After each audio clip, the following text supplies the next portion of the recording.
Hello guys, this is your friend Uzumkai Universe 2.0 and we are back with a new fanfic. Which is What If Naruto x Tsunade Sensei Love with Each Other Part 1. And if you enjoy this fanfic then please press the like button and subscribe to my channel for more fanfic like this. And now let's start the fanfic. Tsunade Senju was relaxing in the hot springs in Konoha.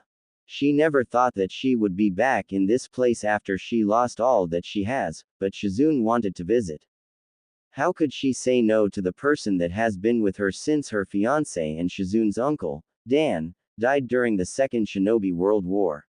She stayed for varying periods of time, but never fully resided in Konoha, to visit her cousin Kushina. However, after she died 13 years ago, she had no one left in her family aside from Shizune, who could be considered her daughter at this point, not just her apprentice. Nevertheless, she was back in Konoha and she wanted to keep this quiet. The last thing she needed was her sensei, Sarutobi Hiruzen the Sandaime Hokage, to find out she was here and nag her to convince her to stay. She brought a saucer of sake to her lips to continue to enjoy the warm water of the springs. Her musings were brought to an end by some loud shouting that was going on beyond the wall that separated the springs from the outside world. What truly caught her attention, however, was the word, pervert, that was being shouted out. Though she didn't want to reveal herself, she could not stand perverts, especially if they tried to peek on her like her former teammate Jiraiya. She got out of the water and wrapped herself in a towel before making her way outside to punish the peeping Tom. Naruto Uzumaki was having a bad day. First, his sensei ditched him for Sasuke Tem, saying that he needed his help more. Sure, Gaara was strong, shockingly so. I mean, the punishment that he took from Bushy Brows, who battered him around the preliminary arena, was outrageous, but he needed help too. Neji had shown that he is more than willing to kill fellow Konoha shinobi. At least Gaara has the excuse that he was fighting a foreign shinobi. Neji went mad just because he didn't like the other person's views, and knowing his luck, Neji would do just that. That's why he needed help. But what does he get?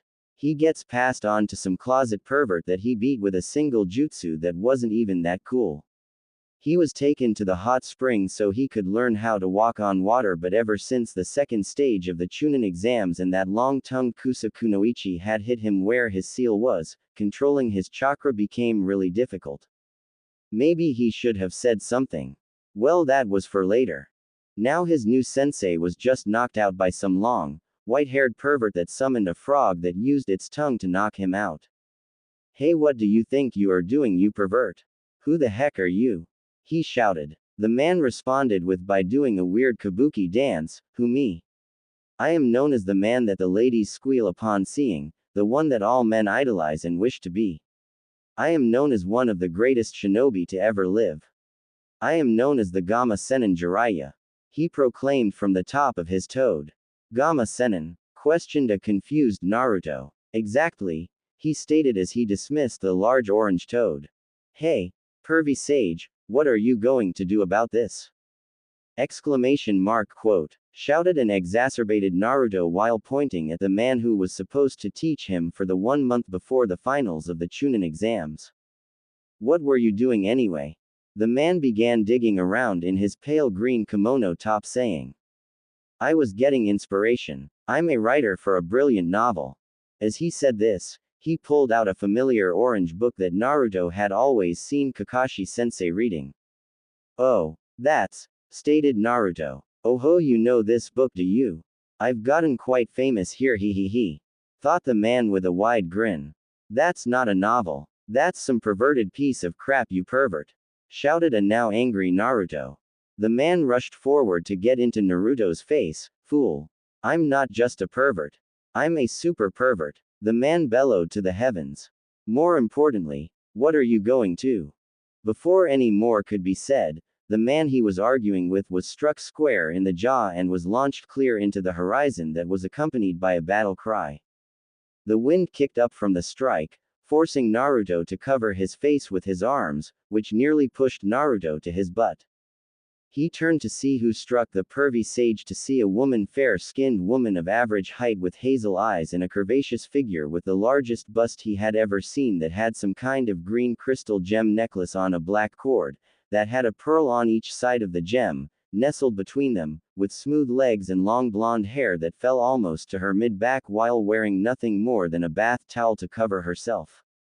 He could also see that her fingernails and toenails had bright red nail polish on them.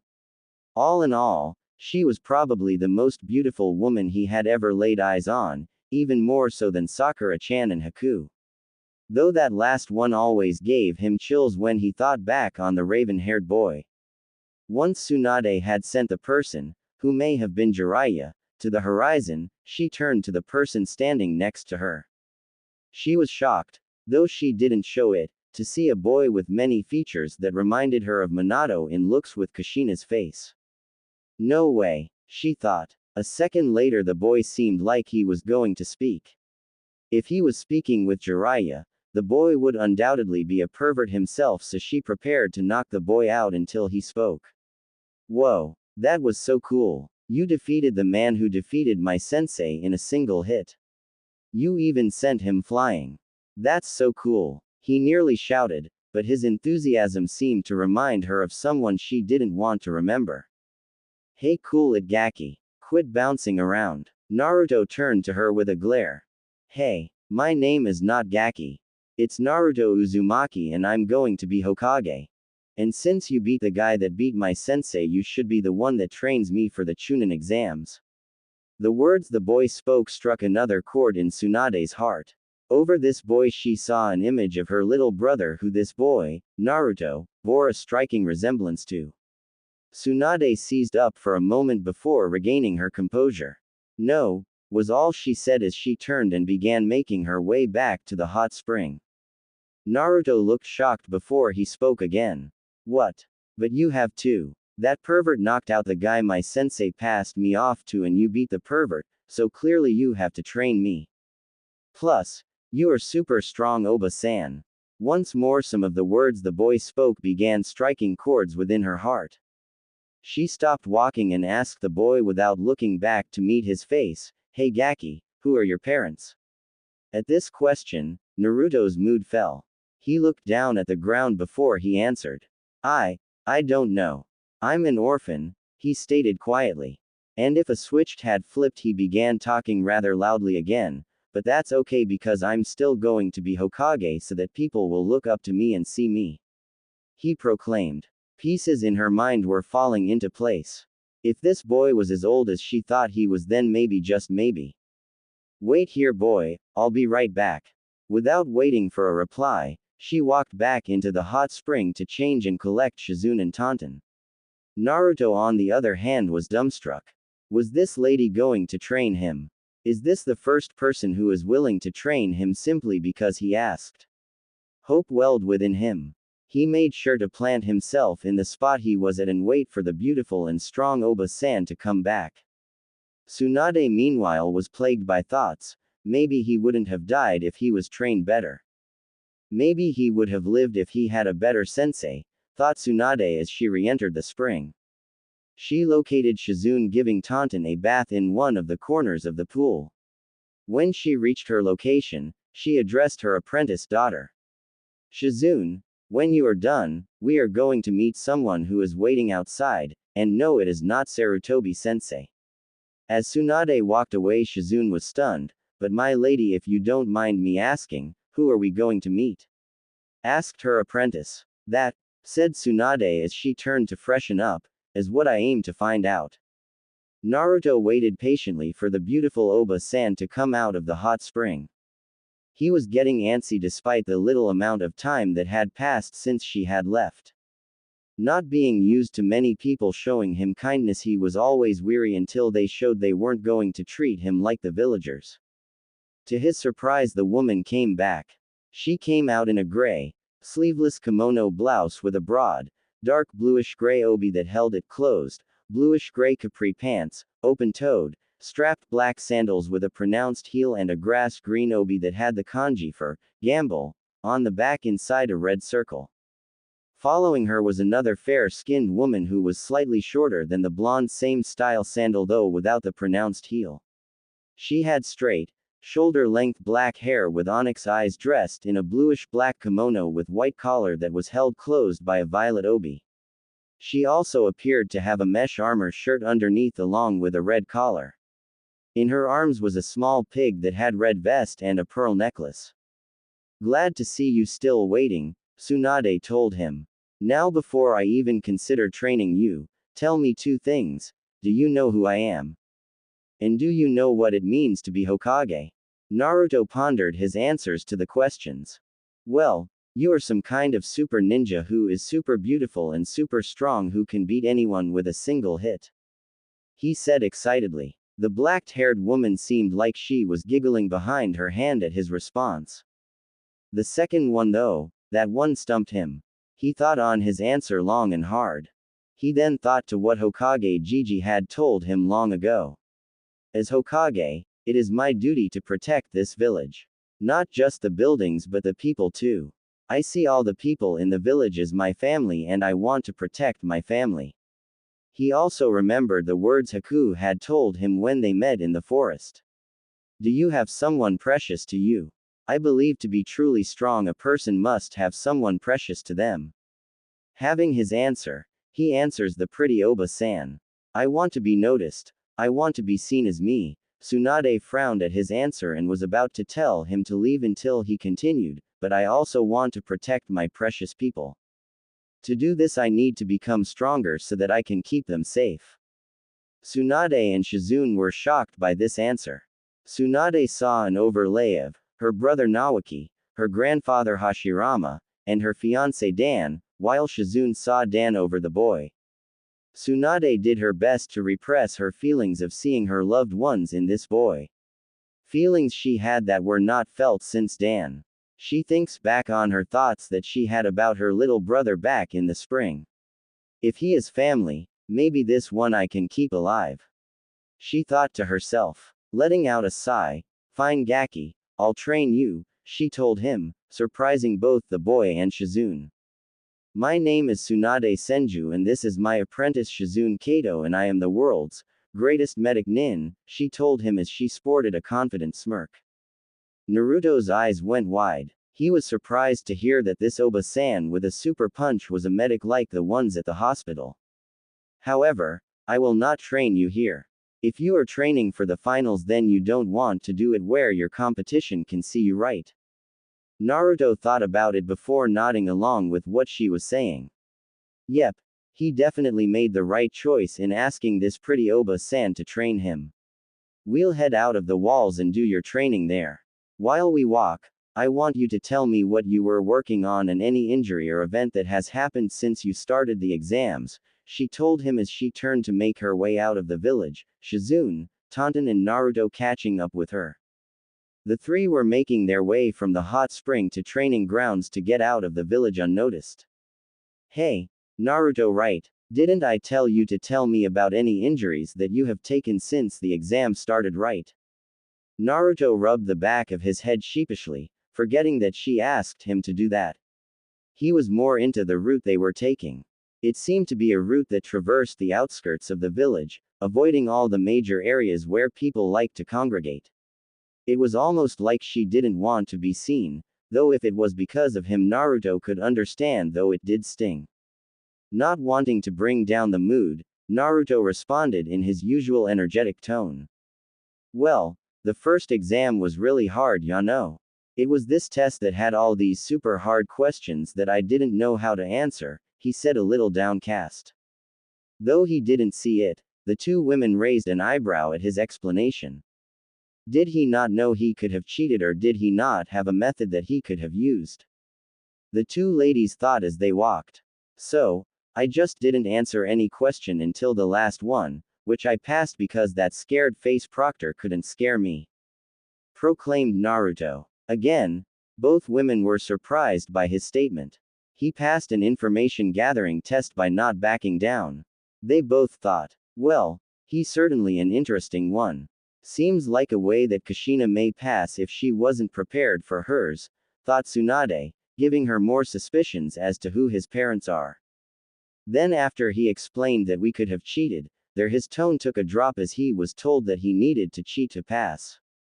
But it jumped up again as he continued his tale. This crazy lady that had a coat over some fishnet clothing came bursting through the window saying she was the second proctor. Though I have to admit her entrance was pretty cool, he said with a nod and his arms crossed. What happened next was more of him running his mouth without thinking. Though it's not as cool as pretty Tsunade Oba-san punching someone into the sky. This caused Tsunade to smile softly while Shizune looked on curiously at her master's response. Anyway, she brought us to this place she called the Forest of Death, he said with a shiver. Well, I kinda told her that the place wasn't scary. But then she threw a kunai that cut my cheek and licked the blood, he said with another shiver. Tsunade got a flat look on her face. That is not a good habit. She could end up ingesting something poisonous or toxic if she does that to the wrong person just to intimidate a genin of all people, Tsunade thought with a groan. Then after she licked my cheek, some other lady with this super long tongue, like it was so long she actually used it to hand the crazy proctor her kunai with it, came up behind us with this creepy smile, he said as a chill went down his spine. This bit of news surprised both Tsunade and Shizune. It couldn't have been. The two thought but waited for Naruto to finish his tale before they questioned him about this long-tongued individual. Well, after that, we got our scroll since we were supposed to get a heaven and earth scroll to pass then make it to this tower in the center of the forest. When we got a little way into the forest, we had to make a stop, he said with a slight blush as he looked away. Well, I got captured, but it wouldn't have been an issue if he would have fought me fair and square, he said with a huff. Well, after I beat the guy and chased him off, Sasuke Tem said we should get a password. Here his anger grew a bit. Of course, the Tem picked something that he knew I wouldn't remember. After that we were hit with a large wind blast that sent me flying through the forest. When I landed, this giant snake ate me, he said with a shudder and a pout. For the other two, however, this made their suspicions grow. If it was Orochimaru, he attacked this boy and his team. I can't believe he survived if it was him. The two thought in unison. After the thing ate me, I made it cough me up by creating so many cage bunshin until it exploded, he bragged as stood proudly before catching up to the two. After that, I rushed off to find my team. Well, he can certainly be creative, Tsunade thought. Well, when I found my team, that creepy long-tongued lady was wrapped around the tree rushing at Sasuke. With that statement the two laid his suspicions, and Tsunade's growing fear for someone who may be family, were confirmed. He is here. And yet we have yet to be confronted by an Anbu or Sarutobi sensei. Has this village become lax? Questioned Tsunade.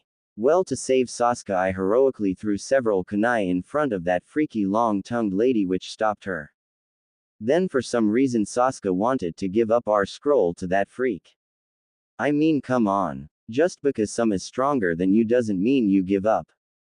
I mean, we didn't give up when Kakashi-sensei got captured by Zabuza. We came up with a plan and managed to win, so why would this be any different? Tsunade could feel a headache coming from this boy's stupidity, but she figured that if her teammate was disguised, he may not have realized who he was fighting. And if she heard right, he also survived fighting Zabuza Momochi, the demon of Kiri. This boy's luck is insane.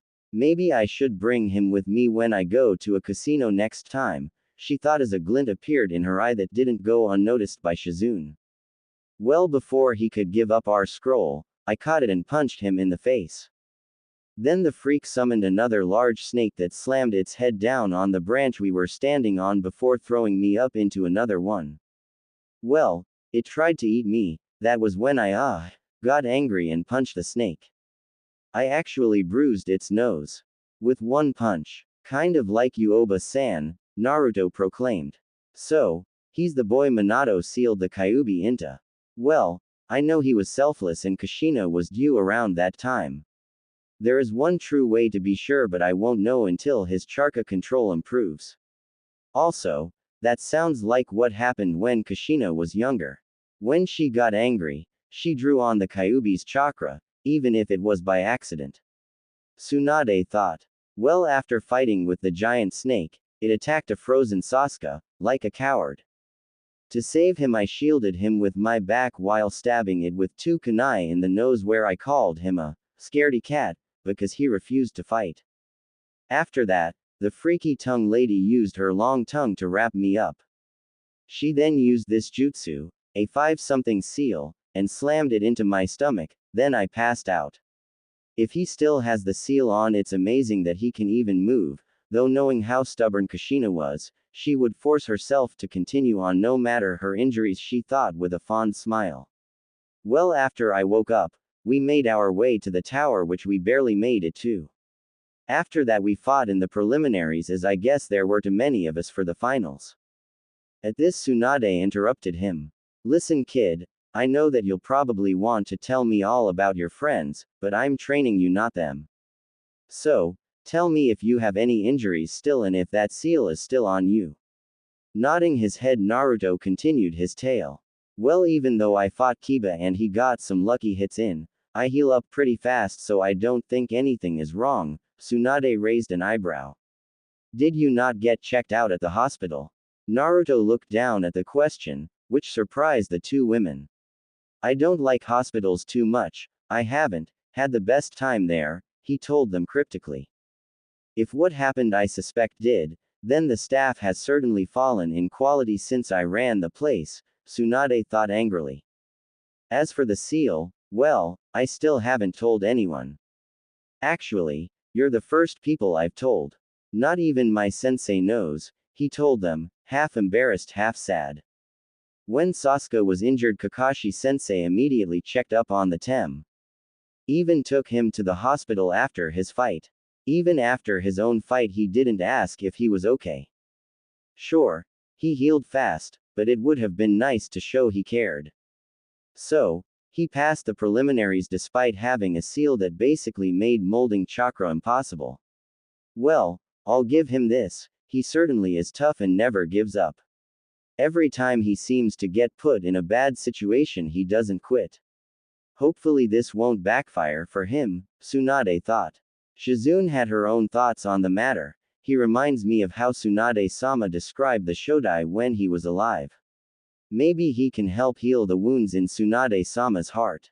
We're here, Tsunade told the group. Naruto looked around and saw that they were next to a riverbed in the forest that was bordered by a heavily rocky bank on each side. There appeared to be some large boulders and a wide variety of plants near the trees. He turned his attention back to Tsunade. So, before we get to your training, there are going to be a few things we have to do. First, you are going to tell me what it is your last sensei was having you work on.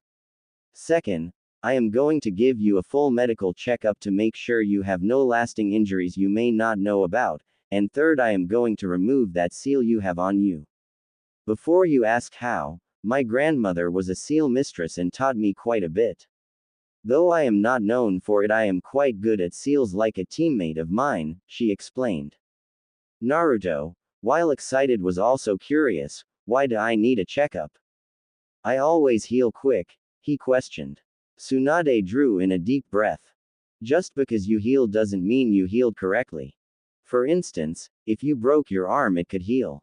But if not set properly, it could be misaligned and thus make it hurt to throw a punch or even just use your arm in general. She lectured. Naruto looked confused. Ms. A-lined? He questioned. Tsunade's eyes narrowed before answering. It means to not line up properly, she said as she gave a demonstration by using her pointer fingers not touching as she pushed them together. Thanks to the demonstration, Naruto understood what she was getting at. Well, how do you know that I have that problem? That's why I'm giving you the checkup, to make sure that hasn't happened since you don't seem to like hospitals, Tsunade explained. Finally grasping what she was talking about, he went on to explain what he was working on. Well, I'm set to face this guy, Neji Hyuga, who is a real jerk because he tried to kill his cousin, Naruto explained with a huff while crossing his arms. So, the closet pervert said he was going to teach me how to walk on water, which is what I was doing until I saw that white-haired pervert peeking in on the hot spring, then after that I met you. He explained. Tsunade pinched the bridge of her nose. Did he tell you anything else he was going to train you in? Naruto just shook his head. Tsunade let out a grunt of frustration. He is set to face a Hyuga and all he was going to get was chakra control training. I don't care if he is the Kyuubi's Jinchuriki, that is just, she thought angrily. Well, good chakra control is a good foundation. In fact, a lot of my skills are based on perfect chakra control, however, not having anything else lined up suggests that he either didn't have much faith in you or that he thought it would take you a month to learn how, she said angrily. Naruto looked down at this. Yet another person that saw him as nothing more than the damn kitsune. So, under me you will not only learn chakra control, but, if your parents are who I suspect they are, then there is a secret technique I will teach you. Naruto was shocked. You know who my parents are? He asked in a desperate tone. Tsunade held a hand up to stop him. I said I suspect, but I can't confirm it until your chakra control improves, she told him. But why do I need good chakra control? I can already use a jutsu from the scroll of sealing. He protested. Just because you can use a jutsu doesn't mean you can use it effectively. If you can't mold your chakra properly, then you run the risk of either overloading or underpowering a jutsu, leading it to fail. If you use too much chakra, you could die, as not having any chakra in your body is the equivalent of having no blood, she explained. And in your case, it's worse. Naruto looked at her confused, for both the new word he hadn't heard before and how running out of chakra is worse for him. Seeing his confusion, she explained. If you run out of chakra, the Kyuubi could flood your system to keep you alive, but that could lead you going on a rampage as its chakra is dark and malicious. Naruto was surprised that she knew about the Kyuubi and the effect his chakra can have on him. He began to quake in fear that maybe she was going to hurt him or turn him away. Seeing his expression, Tsunade spoke. Yes, I knew you held the Kyuubi, and no, I don't care.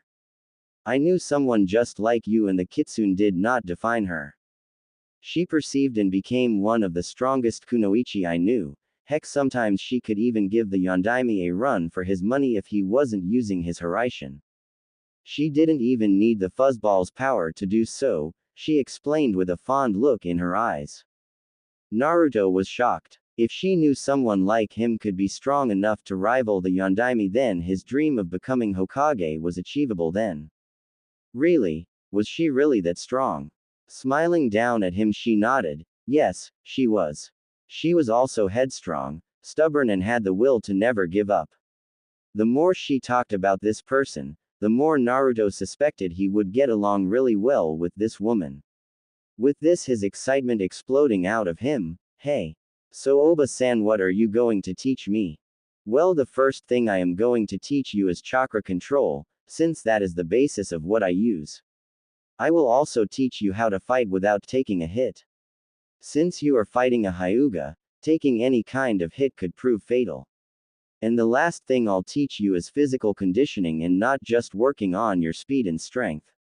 We will be working on flexibility and proper diet. Naruto looked at her confused. What does diet mean? It means what you eat. What does what I eat have to do with anything? Tsunade let out a sigh. Proper nutrition is what improves muscle growth, makes you stronger, improves your brain condition, helps you think better and understand more, and helps you grow taller. Having a proper diet can improve a shinobi's ability to survive on a mission, she explained. Well, I don't need anything but ramen, Naruto said while nodding his head. Listen, Gaki, you may love ramen, but if it is all you eat, an opponent you face who has been eating a proper diet and is just as skilled as you will beat you, since his body has been properly fueled.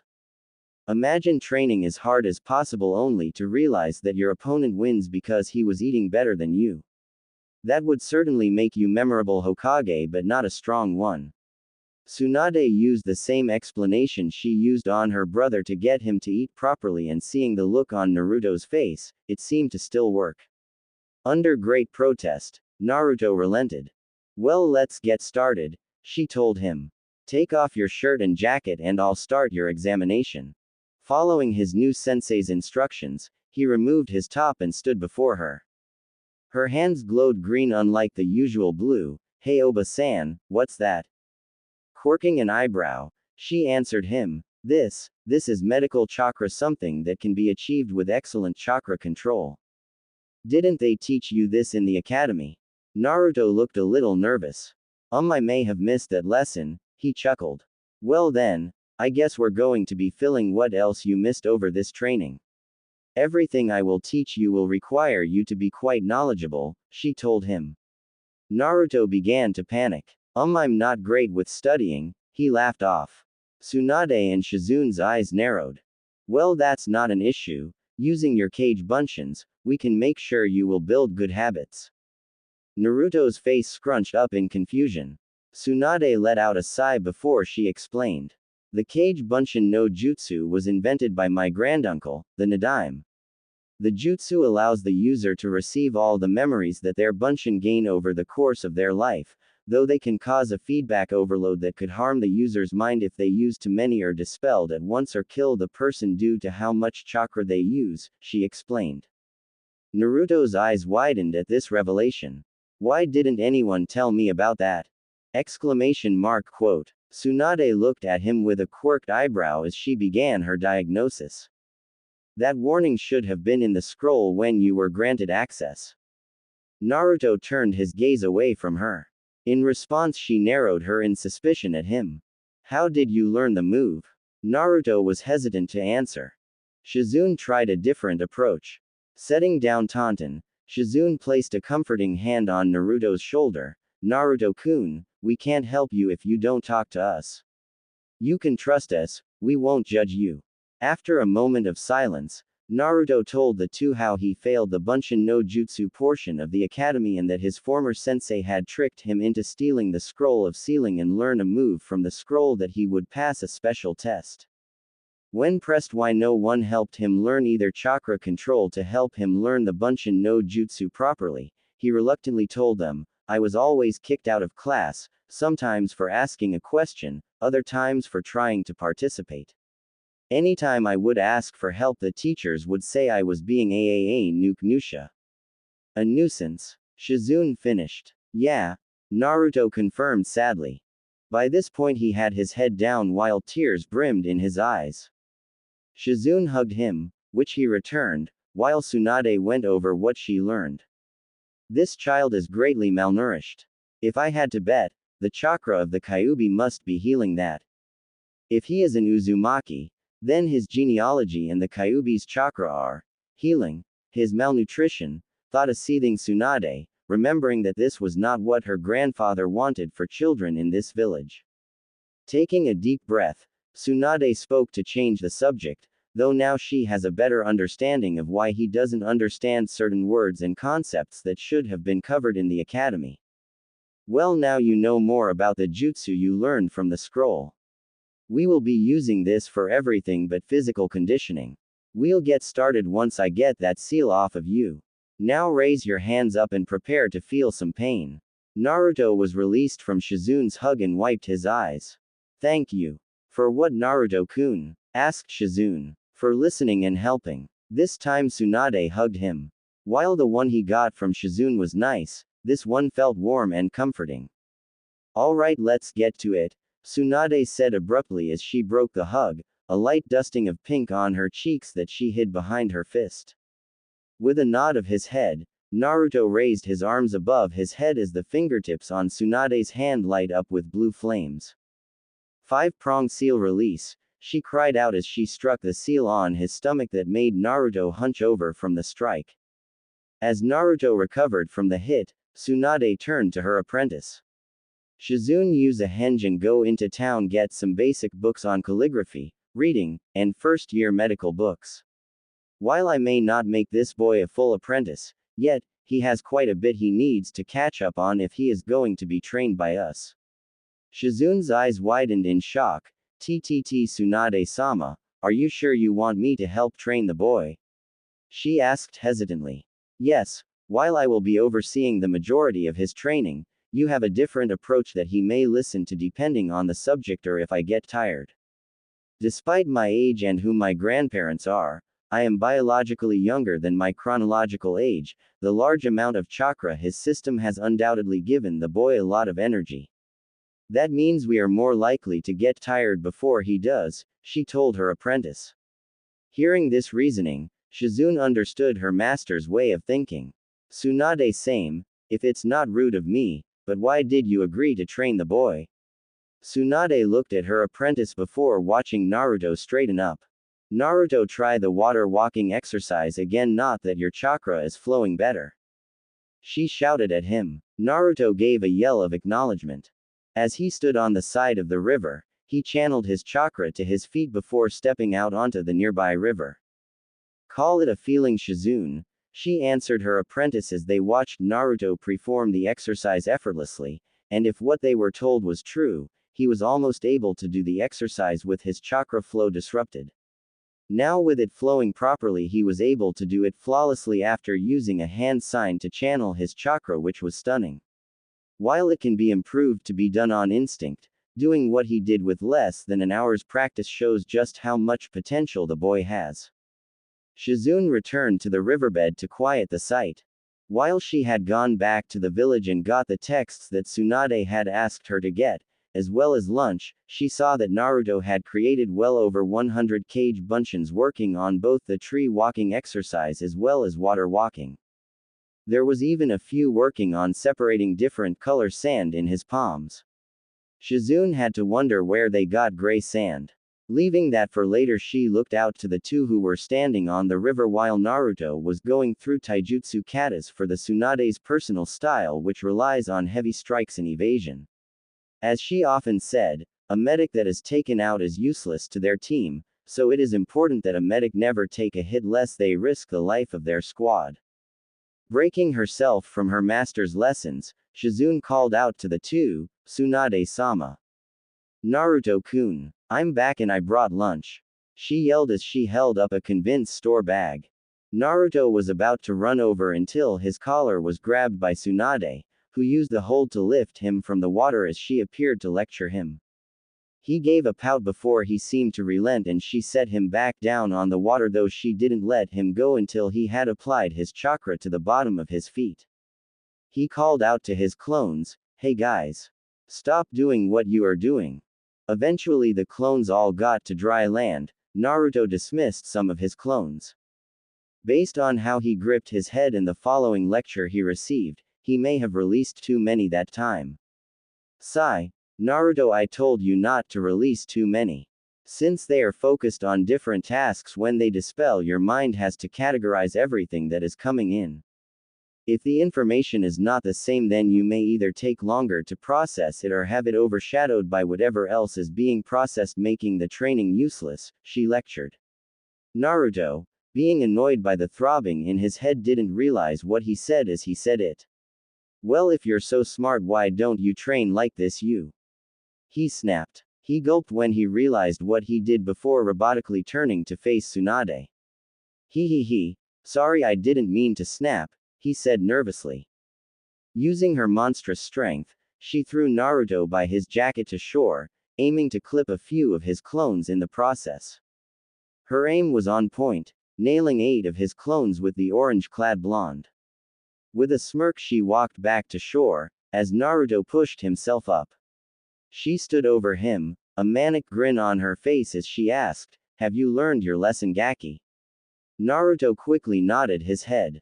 He placed his hands in the ram seal and began doing his best to follow Tsunade's instructions when dispelling his clones. Though he went slower than originally instructed after a few attempts, resulting in too many being dispelled, giving him another headache. When he was done, he joined Tsunade, Shizune and Taunton, who had been laying under the trees, for lunch. Hey Shizune-chan, what did you get? Did you get ramen? He asked excitedly. Despite letting out a low giggle, no Naruto-kun, I got us bentos that have rice, chicken, and an assortment of vegetables. And for Taunton, I got you vegetable bento. Oink, replied the excited pig. Shizune got a nod of approval from her master while Naruto seemed dejected. Ah, no ramen. he complained. Tsunade gave Naruto a look that told him to be quiet. Naruto, what did we talk about when it comes to diet? She asked as her tone got darker. Naruto gave a thinking face as he tried to recall what she told him. Suddenly a light bulb went off over his head. That eating right makes strong shinobi, he repeated enthusiastically.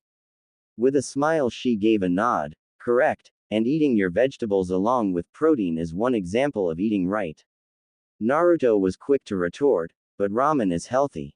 It has meat in it. Tsunade let out a sigh. While it does, it also is high in salt and lacks the best vegetables for a growing shinobi, she lectured. Naruto looked like he was about to argue with her again, but she cut him off. Naruto, just because I am trying to get you to eat better does not mean you need to give up ramen. If you couldn't eat a meal that was unhealthy for you from time to time, a food like ramen would not exist. Like everything, too much of one thing makes it a bad thing. Naruto looked angry as he glared at her. His time with the beautiful lady in front of him had taught him that she is just as stubborn as he is. He refused to relent his stance on ramen, but if what she said about eating right was true, maybe he could give it a try. After all, what kind of shinobi wants to be remembered as, they didn't eat right so they lost? Not the best look for the soon-to-be greatest Hokage. With that he left out a long sigh before he asked for the bento. Tsunade and Shizune smiled to him as Shizune handed him a bento and a pair of chopsticks. All four took a seat in the shade of the trees before letting out a prayer of thanks and digging in.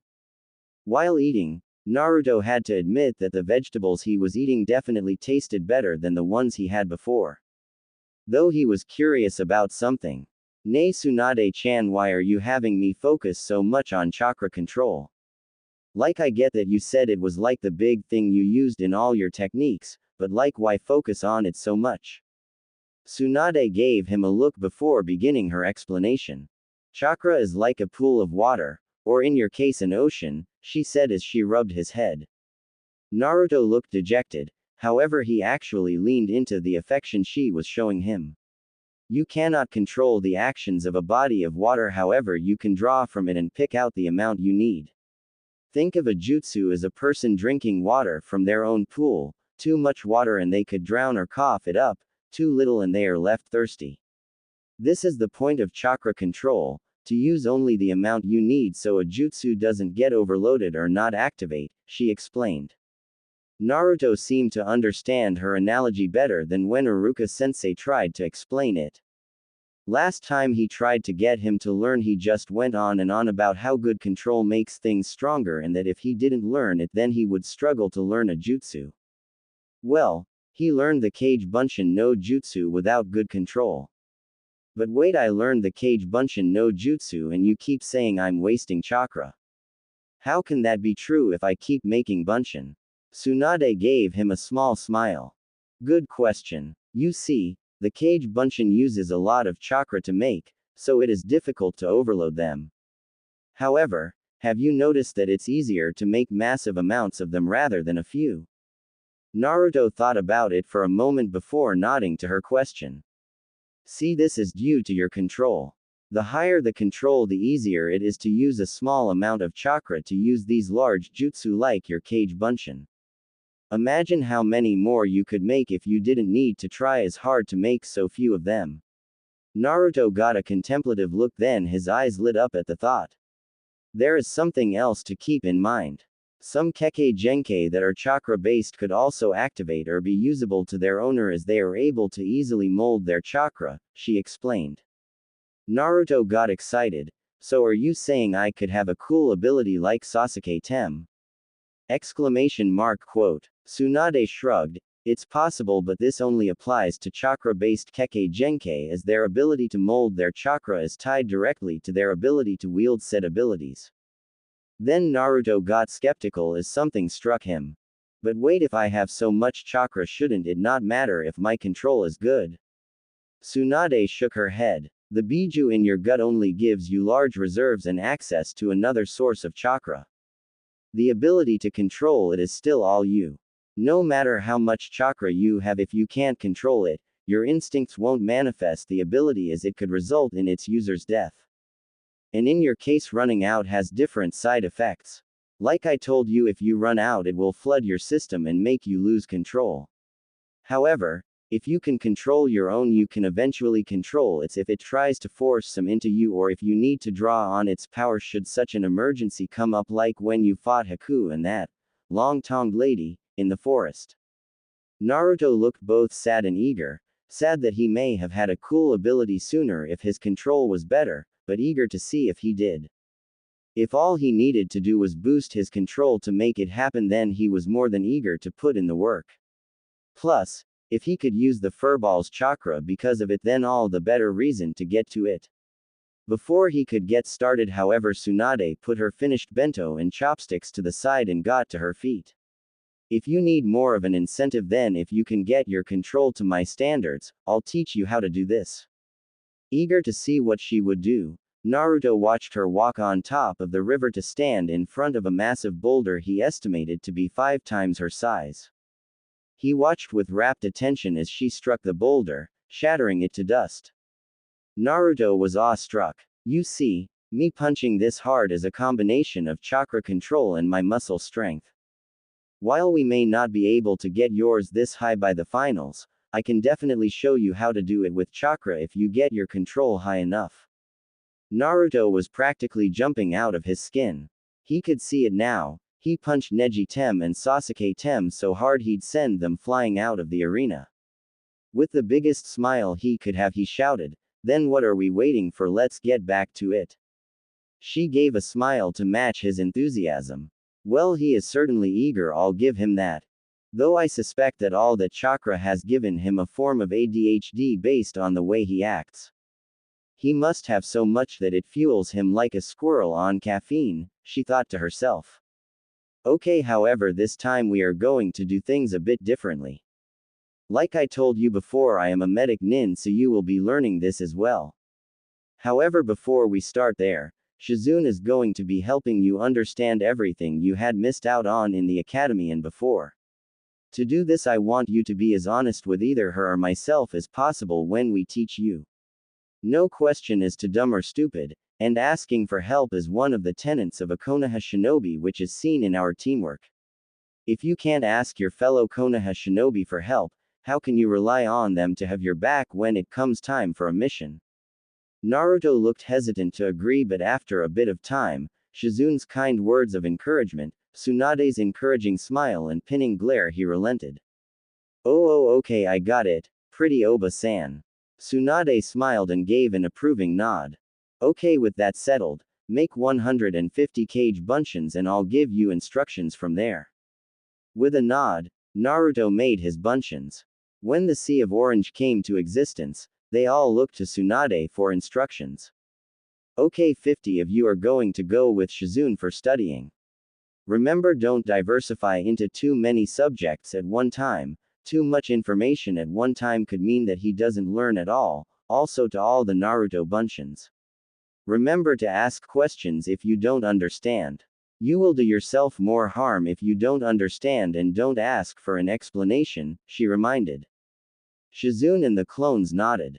They went to tree line where Shizune used Doden release to make some desks for the bunchins to kneel at before cloning the books she brought, so the bunchins could each have a copy as she taught. Tsunade turned to the remaining bunchins. All right, 10 of you come here, she called over. When the 10 stood before her, she reached into the water and pulled out some rocks. You 10 will be using your chakra to separate the different colors from the powder again. She crushed the rocks into powder and put the dust in a clone's hands. She repeated this until all the bunchins had a handful of powdered rocks. Go sit on the riverbank and concentrate. You don't need to do this quickly yet, for now focus on just doing it correctly. Speed will come with practice, she instructed. The clones nodded and got to work. Now for the remaining bunchins, I want you to divide into 2 groups of 45. She waited for the groups to divide themselves, though there were times that she needed to intervene to prevent the bunchins from dispelling each other due to disagreements. All right, the group on my left, she raised her left hand to speed this up, will go back to tree walking with the same instructions as before. You will run, and when you can run without concentrating, you will walk, and when you can do that without concentrating, you will float a leaf with your chakra in your hand. While you may not get past this point today, if you do, put them on different parts of your body. The best way to know when you succeed is the same as before, you can do it without thinking about it. The clones nodded before going away from the group Shizune was teaching and began their part of the training. She turned to the remaining group. You lot will be doing water walking with the same instructions, however the order for you is reversed. You will walk, then you will run, you will then add the leaves. Do you understand? She seemed to get a nod from all the clones before sending them off. Tsunade turned to the real one. Now you and I will go back to taijutsu on the water. With your large chakra pool, doing it this way will be the quicker way to get your chakra control to where I would like it to be. Naruto looked like he wanted to ask a question but also looked like he was holding himself back. Remember, I told you that were no stupid questions, so if you have one, ask. Taking a deep breath, Naruto asked his question, why not have clones work with me on the taijutsu katas? If they can transfer the memories back, shouldn't that help me learn the style quicker? Tsunade smiled at the question. Good question, she complimented. Theoretically it could, however we have already split how many different sources you will be gaining knowledge from, especially with the set Shizune is teaching. Also you don't have the best habits in taijutsu, which I suspect is from your former instructors, so until I am sure that I have helped you correct what they taught you that was wrong as well as ensure that you can do each movement correctly, you will not be using bunshins to aid you, for now. If you practice a style or train with bad habits, they could leak into what you are trying to do and erase all the progress you would be making or prevent you from making any, she explained. Naruto seemed to appreciate the answer. Now let's get to it. If you want to use bunshins to help you learn this, then the more solid your form is, the quicker you can use them to help you. Keep in mind that for every kata you get right, I want you to do a body weight movement of my choice for the reps of my choosing, understand?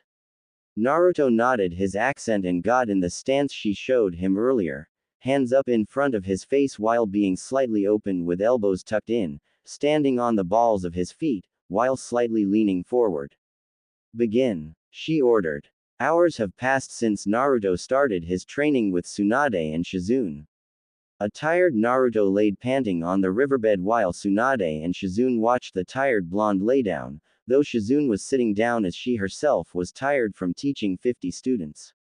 Well, I have to say I am proud of both of you, complimented Tsunade.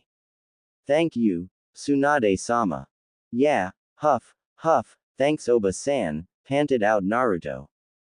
Well, let's get going. We can't stay out here without camping gear, and I really prefer to take a shower after today, commented Tsunade. Shizune stood to her feet while Naruto struggled to turn over. Tsunade rolled her eyes before she went over and began carrying Naruto bridal style. Naruto attempted to protest, however he was too tired. Hey, I can walk on my own, he said weakly after a while. Tsunade shook her head before shifting him to cradle his head on her shoulder, making Shizune get flashbacks to how she used to with her uncle. Hush Gaki, you're tired right now, rest up so we can get back to it in the morning, she told him softly, like how she used to do with her brother. Hearing this, Naruto smiled lightly before falling asleep in Tsunade's arms. Shizune looked away with her eyes before she rubbed her arm. Tsunade gave her a quizzical look. Tsunade-sama, we never found out where he lived, she said with a dusting of pink on her cheeks. Tsunade also blushed in embarrassment before clearing her throat. Well, for now we will take him with us to the hotel, hopefully he will be rested enough to tell us where he lives so we can at least get him a change of clothes. He's too tired to remember what to do if we tell him to meet us here tomorrow, Tsunade responded. Not seeing a better solution, Shizune agreed while packing the books they have before heading back to the village while Tonton stood next to Tsunade. As they walked back to Konoha, Tsunade asked, so what did you cover in his lessons? Well, first I did a basic assessment to see what he needed help with. I found out that while he could read and write, his handwriting definitely needs work. Tsunade expected some of this. Being the Jinchuriki of the Kyuubi, it would make sense that the boy could at least read and write, or else Sarutobi-sensei may lose him to a contract he signs without being able to tell what he agreed to, thought Tsunade. However, his academic knowledge has much to be desired. He seems behind in many subjects that should have been covered while he was in the academy. While he can do basic math, anything more complicated than that and he struggles. The same could be said about the general knowledge of the very village he lives in. It seems that his tale of not being taught at the academy seems to be more severe than he let on. He was very hesitant to ask questions at first, however, after much encouragement on my part, eventually his clones began to ask questions. From there he began to understand the material at a good pace. If this keeps up, I should be able to fix what he should have had in a few weeks. Currently the lesson plan is just making up what he should have learned in the academy and his calligraphy. Tsunade was angered by what she was hearing and what the boy had to go through. This is not what grandfather wanted when he created the village, and if he was a member of her family, well, let's just say that building supports don't take to kindly being pressed sideways. The three arrived at the hotel they were staying at rather quickly. It too was on the outskirts, so they didn't get seen by anyone, especially at this time of day. They discreetly made their way to their room, which Shizune got for Tsunade as she was still carrying Naruto. It was a fairly standard hotel room with 2 queen-size beds and a nightstand on each side of the beds. Tsunade set Naruto on her bed while Shizune placed the books on the small table the room had. Tsunade gently nudged Naruto awake. He opened his eyes groggily, and said rather quietly, "Oba-san. Hey Gaki, you need to take a shower so you can sleep better, okay? But before you do, can you tell me where you live so can get you a change of clothes?" Naruto nodded tiredly as he told them that he lived in an apartment that was on the top floor of his building located close to the academy. He was sure to tell them that it was in an oval-like building with a small deck, as well as the address. Though he did have to repeat himself a few times as he did mumble from time to time. Once they got his key, Tsunade sent him to shower. "Shizune, you stay with him. I'll go get him a pack so if this happens again, we won't have to worry about it." Shizune was about object until Naruto had trouble with the door. Shizune sighed as she went to help Naruto. Tsunade grabbed Naruto's key and headed out. She had to go out discreetly, especially with where his apartment was located. When she got through his door, she can't say she was pleased. While it was decently sized, having a separate kitchen, bath, and bed, the walls seemed to have cracks throughout them. There were garbage bags in some of the corners of the room. He had a clothesline in his bedroom. There was food containers stacked all over the place. If she had to guess, this place was in good condition when he got it, but it seemed like no one checked in on the boy to make sure he was doing all right. This place is in desperate need of repairs. It also seems like this kid has no sense of cleanliness. Did anyone look after him while he was younger, or was he just left on his own? That makes no sense. Surely someone would have taught this kid basic cleanliness, or at least checked on him, thought Tsunade. She made a cage bunchen of her own that at least got rid of all the trash. At least he dusts and scrubs the place down, though something tells me he doesn't use sanitizers, she thought as she began to pack a backpack she suspected he used for missions. Once the bunchen left his apartment and threw the trash out, she made her way back to the hotel. When she arrived, she saw Shizune trying to convince Naruto to not put on his dirty clothes. "Hey Naruto, I brought you some clothes. Put a clean set on then get to bed, okay?" Naruto nodded tiredly before going back in the bathroom to change. By the looks of things when he got out, he seemed to have brushed his teeth as well. With this, Tsunade all but pushed Shizune into the bathroom, saying she was the more exhausted of the pair, so she needed to go next. Tsunade-sama sure has changed when she met this boy. She hasn't complained about not having any sake since the start of his training. I know it has only been a day, but I can't help but think what effect this boy has on her, she thought as she freshened up. When Shizune came out of the bathroom, she noticed Tsunade sitting in a chair watching over Naruto as he sleeps. Curious as to what her master was doing, Shizune coughed lightly, getting Tsunade's attention. Tsunade, realizing what she was caught doing, had a light dusting of pink on her cheeks as she moves to the bathroom to freshen up. What is wrong with me? Why am obsessing over this boy? Sure, he reminds me of them, but that can't be it, can it? She thought as she got ready for the night. When Tsunade left the bathroom, she saw that both Naruto and Shizune are already asleep, with Tonton taking up residency on Shizune's bed. Since Naruto was in her bed, she made her way over to it, resigning herself to sharing it with him. Noticing how peaceful he looks, she goes over to him and lightly pokes him on the forehead with a smile as an attempt to move him over slightly so she can also rest in bed. While it did move him like she intended, something happened that she didn't expect. Naruto had grabbed onto her hand after she poked him. By the looks of things, he was heavily asleep, and not aware that he did that. Not wanting to wrench her hand out of his grip and risk disturbing both him and Shizune, Tsunade decided that she would let the Gaki hold her hand as he slept, but she would sleep under the top sheet rather than both, to retain some form of modesty between the two. Naruto awoke to a feeling of something soft engulfing him. He tried to open his eyes to see what it was, but that was proving difficult. Whatever it was preventing him from opening his eyes. He also noted that he felt two limbs wrapped around him. This is probably what was keeping the thing that was preventing him from opening his eyes from moving. His wiggling and shifting elicited a soft moan from someone nearby. Tsunade was sleeping soundly in her bed. Something was keeping her warm despite being under the sheet of the bed she was staying while in Konoha. Whatever it was, she seemed to be holding it close based on the amount of contact she was feeling along her arms and bust. Suddenly it began to move and shift, probably trying to out of her grasp based on what she was feeling. The problem was that whatever it was moving around within her ample bosom, which caused her to moan as if she was stretching while waking up. As her eyes fluttered open, she noticed a mop of spiky blonde hair wiggling to get free as she held its owner close to her.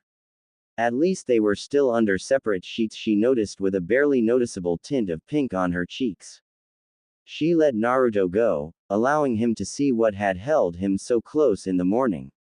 When he saw that he was snuggled into Tsunade's bosom, he became afraid. He was afraid she would hit him for being a pervert like she had seen him do to that white-haired man. He was sitting there, waiting for the punishment he believed was coming. Though he had to admit, they were very soft to the touch and rather pleasant to be in contact with, causing a noticeable blush to adorn his cheeks. Eventually Tsunade got out of bed. What could she do? She was the one that held him close to her, so she can't blame him for something he didn't do. She let out a long and heavy sigh as she stood, revealing to Naruto she was wearing a full-body, violet, silk nightgown. Get up, she ordered. Once I am done changing, you will go and change while I wake Shizune. Once she is ready, we will grab some breakfast under a henge in the hotel restaurant. You will eat what I approve and the amount I tell you to get. After that we will go back to the riverbed and resume your training, understood? Naruto could only nod dumbly. He was in shock that she wasn't berating him, like his teammate would do if she believed he messed up or did something wrong, or being sent to the other side of the village like the white-haired pervert while being told he was a demon, and she wasn't going to train him anymore. He didn't come out of his shocked state until the bag he usually packed for long-term missions landed in front of him. He looked to see where it came from, only to see a now changed Tsunade moving to wake Shizune and by proxy, Tonton. Remembering her instructions, he quickly moved to the bathroom to get ready for a new day of training. Once Shizune was ready, the group hanged into a different appearance, ones that made them not stand out and look rather ordinary, before collecting what they would need for his training and making their way to the hotel restaurant that was serving breakfast. Naruto looked around, taking in the sights and smells he didn't often come across. He looked like he was ready to run over to the provided buffet and just take what he wanted. However, he was stopped by Tsunade as she placed a hand on his shoulder. He looked up at Tsunade, confusion on his face. "Remember what I told you?" Tsunade waited for his response. After a few seconds he remembered as he smacked his hand with his hand. "Yeah, you said that you would be telling me what I can eat and how much," he responded with a reaffirming nod. She nodded in confirmation. "What I want you to get is 2 servings of eggs, a cup of oats, some fruit of your choice and some congee with dried shredded fish." Naruto looked at her confused. "Why those foods, Oba-san?" Tsunade appreciated the question. "Well, eggs and the congee are a source of protein that will help with muscle development. This won't guarantee you larger muscles, but it will help you grow stronger as you work out. The oats are to help you stay full so that you do not need to stop training due feeling hungry as often. However, if you eat too many, it could hinder you by having you gain unnecessary weight. The fruit is for the essential nutrients to help with memory and help you gain what you won't get from meats," she explained. While Naruto didn't fully grasp why she chose the foods she did, he did understand that they would help him grow stronger, and for him that was a good enough reason to follow her advice. Besides, he bet that either her or Shizune would end up teaching him what all of this means anyway. With a nod of confirmation, the three set out to get their food, Naruto only getting what Tsunade told him to, though she did give him a stern glare whenever he tried to go off of the prescribed diet. Though these were not foods he was not used to, some of them were pretty good. When they were finished eating, the group went back to the riverbank to resume the training they had started the previous day, though what he learned from Shizune changed, as well as the addition that he had to try and catch Tonton for 2 hours, much to the pig's protest.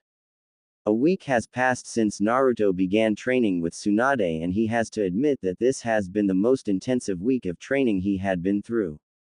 With the diet he has been following from Tsunade every day, he noticed that he had started growing a bit as he was eating far healthier than when he was just eating ramen. He had also learned a lot of stuff from Shizune. He didn't even know that there were more Biju than the Kyuubi. Who knew what you could learn this stuff from history class? When the end of the week came, Naruto got excited. Using 100 clones for 7 days a couple times a day really helps with improving one's chakra control. He had really gotten the hang of Tsunade's taijutsu style, especially the dodging part. He also learned to not call Tsunade Oba-san crazy, it gets her more riled up. When his control was dubbed good enough, Tsunade started to teach him her chakra-enhanced strength. He also noticed he was not tiring as easily. Apparently, the body weight movements, as Tsunade called them, were helping his muscle development and improving his stamina while chasing Tonton improved his speed and reaction time due to how she could make very sharp changes in movement. The real problem came through with the stretching cool down. As she did them with him, he became very aware of how beautiful she was, and it sometimes made his chest race and sweat a little more when he was close to her sometimes. It also didn't help that she still hugged him overnight, as he still found himself waking up either holding her hand or her hugging him. He did ask why his clones were still doing calligraphy though. Because by the end of the 2nd week I'll be having you learn Fuinjutsu. Naruto gave her a questioning look. You see, Fuinjutsu is an art that many people rarely use, however it can be very strong. Remember the Yondaime used it to defeat the Kyuubi?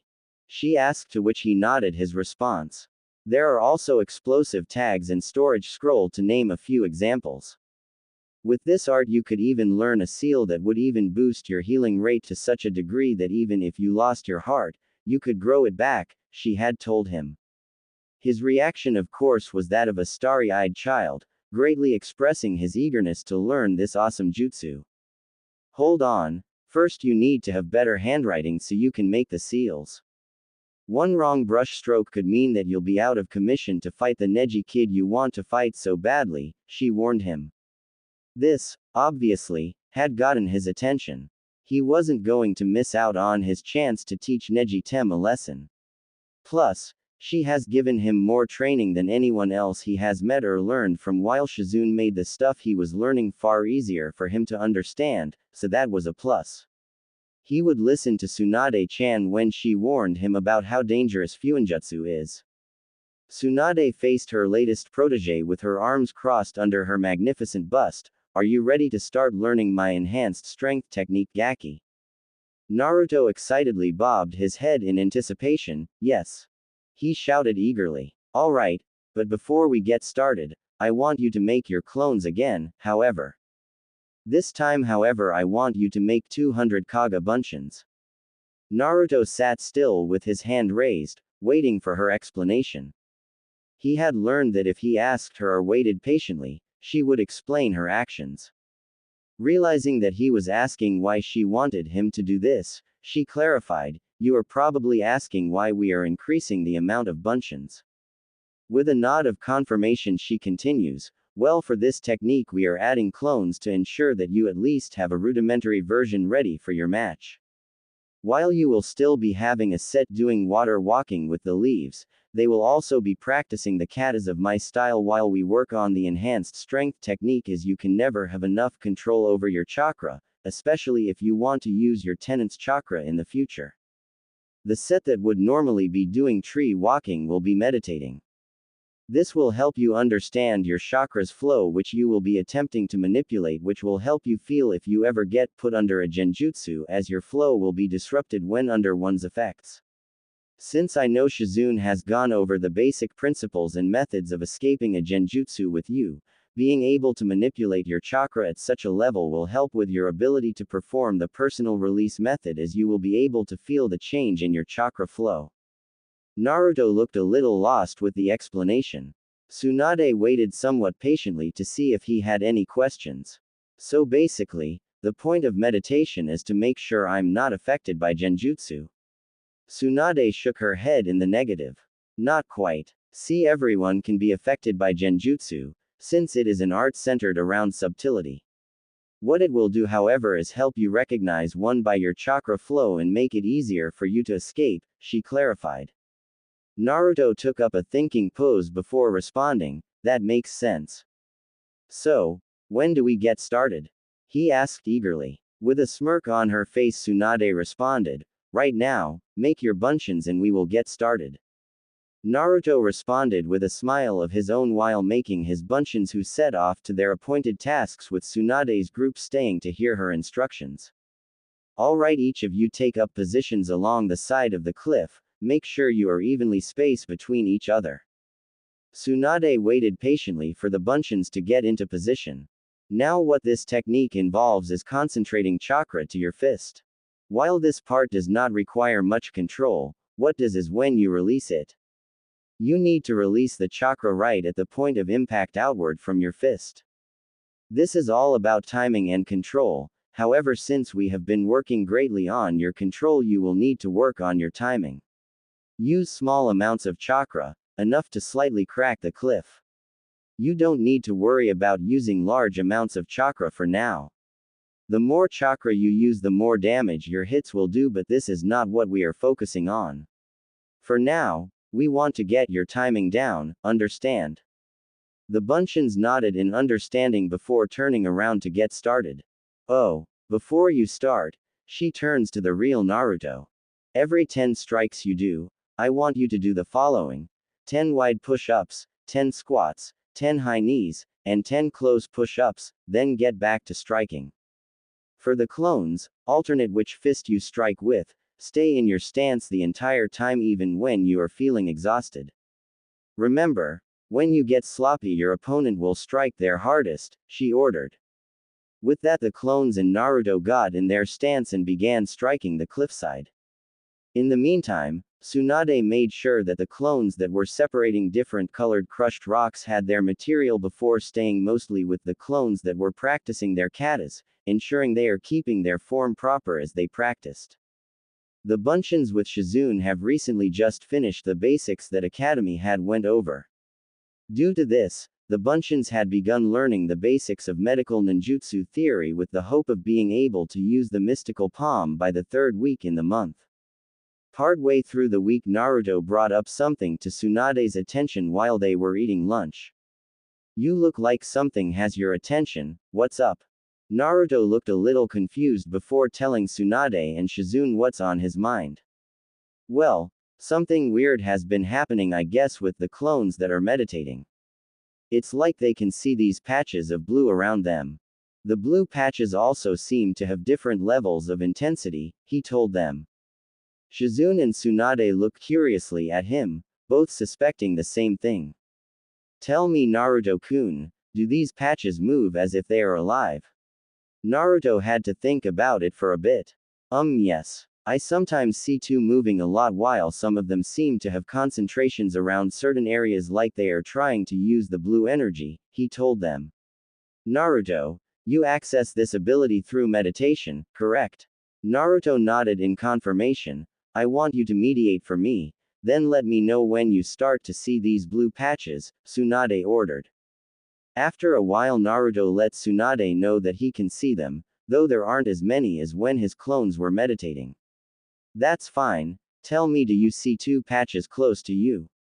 Yeah, one is really bright while the other doesn't seem as bright, he relayed. That statement confirmed for the two women that Naruto was a censor, however they were curious how powerful this ability was.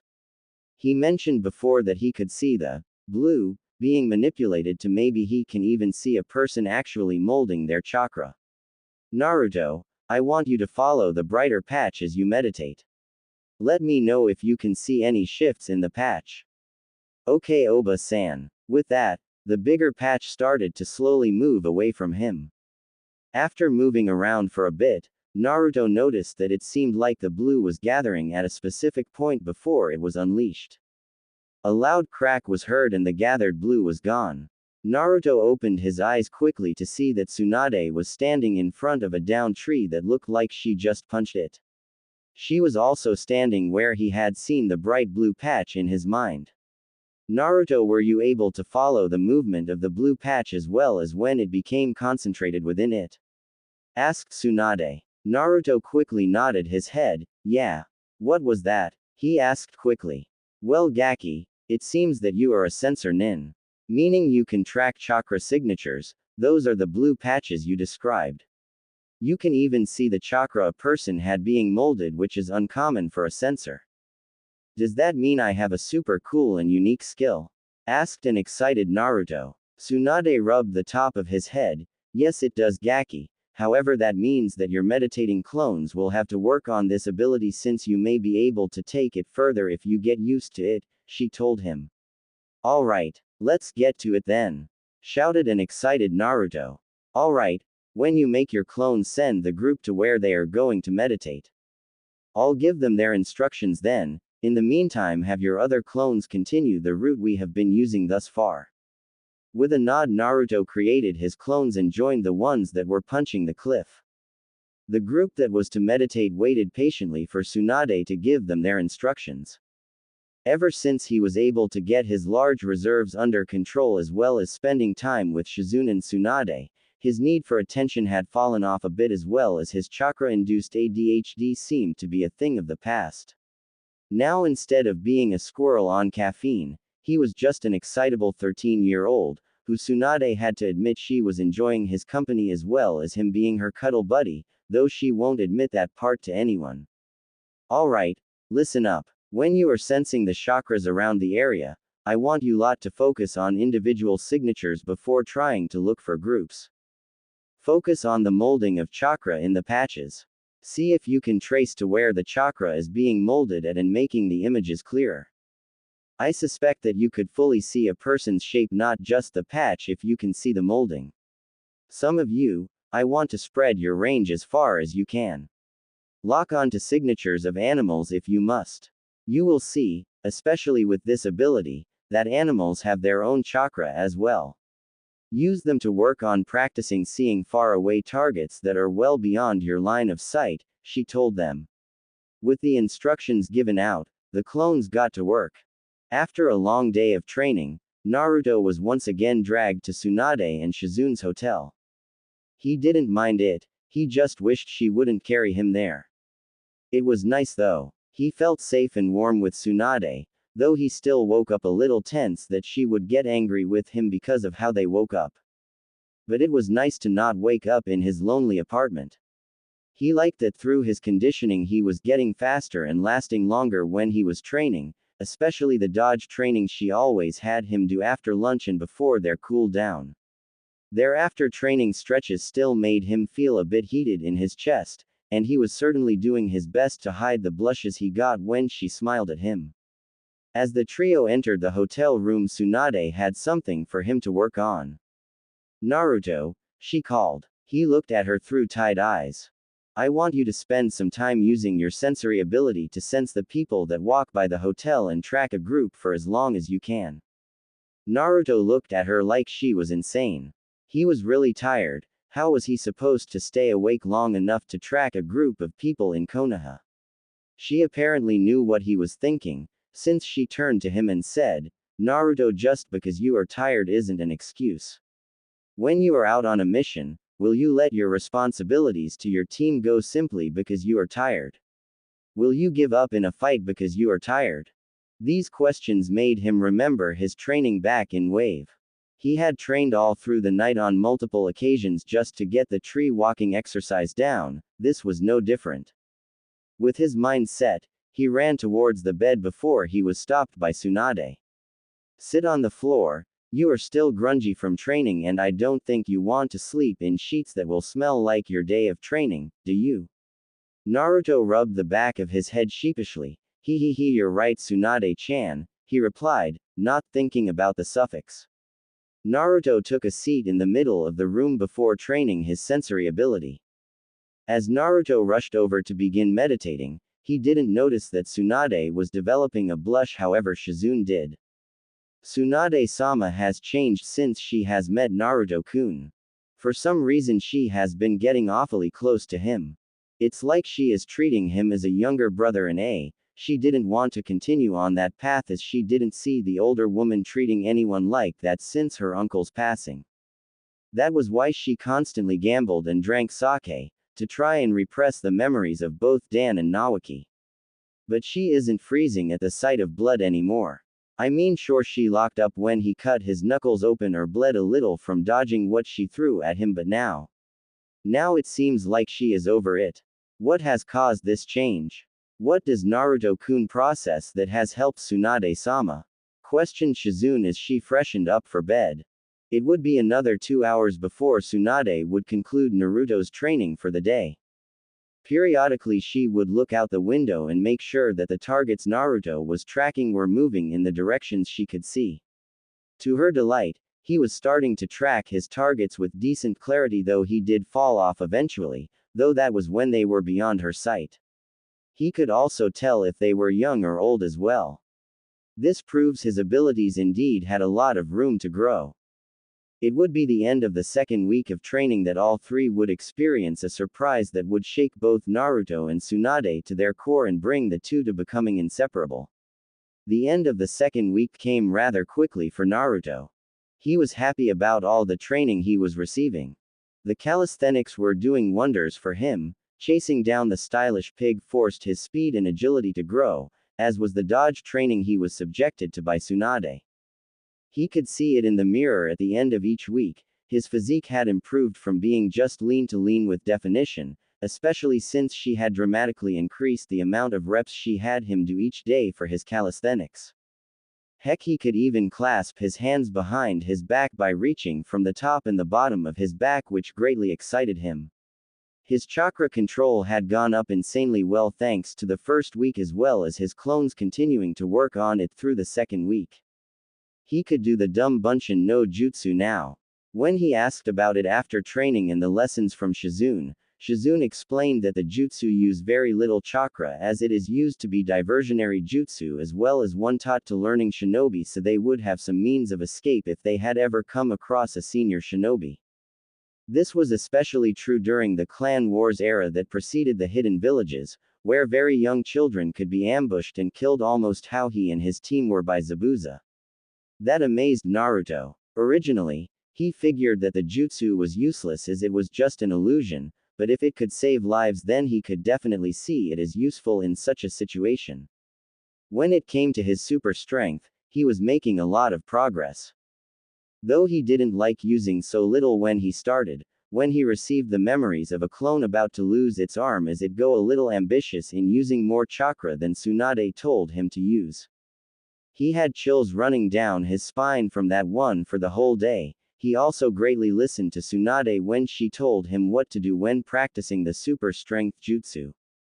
When he is noting his progress, he was able to easily chip away at cliff face, putting spiderweb cracks in it as well as chipping away pieces every time he struck. In fact, she said he was ready to add more chakra to each strike. Alright Naruto, I think you are ready to add more chakra to your strikes. You have been able to add and control your chakra in every strike along the cliff face. Now I want you to shatter each boulder I make for you, Tsunade explained while Naruto stood eagerly in front of her while he had a set of clones doing the katas for Tsunade as she had a kage bunshin overseeing his that were practicing while water walking. He still had a set with Shizune, studying the more advanced basics of medical ninjutsu focused on muscles and bones. She and Tsunade hoped it would help him pick his strikes better when fighting an opponent like a Hyuga who leave their torso vulnerable when they strike. He also had a final set that was meditating to better get accustomed to his sensory ability while also doing the powder separation training for multitasking, as Tsunade put it. Tsunade told him that by the final week she was going to start having him use it while dodging to start learning how to use it in combat. Create 60 kage bunshins and we shall get started, she ordered. Eager to get started, Naruto created the number she wanted as she did a few seals before slamming a palm on the ground and shouting, Doden, Daichidokaku. She shouted as an entire field of boulders raised out of the ground. Naruto and his clones took up spots in front of the risen boulders, waiting for her signal to begin. As Tsunade crossed her arms under her impressive bust, she gave a nod to begin, though Naruto was blushing when he noticed it. He quickly shook his head before getting started. When the group finished lunch, Shizune had taken a set of bunshins to resume his medical studies, with 2 sets of 50 went to meditate and water walk with leaves encasing both of his arms, while Tsunade took the real Naruto. Alright Naruto, it's time for dodge training. Are you ready? Tsunade asked. Naruto nodded his head affirmatively. Tsunade smiled, okay. I'm going to be throwing any projectiles faster as well as any strikes will also be coming faster.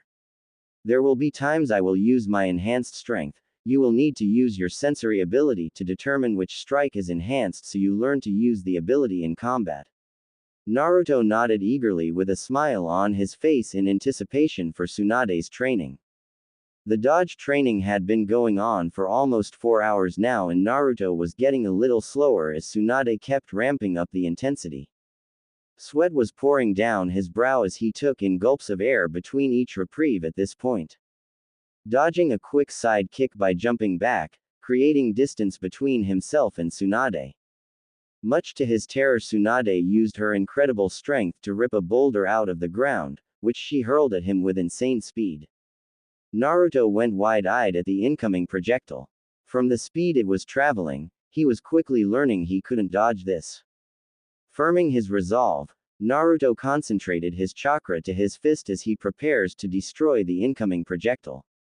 Thanks to his chakra control training, gathering his chakra and releasing it for Tsunade's inexcusably heavy chakra control training, Naruto was able to quickly channel chakra to his fist in the time it took for the boulder to reach him.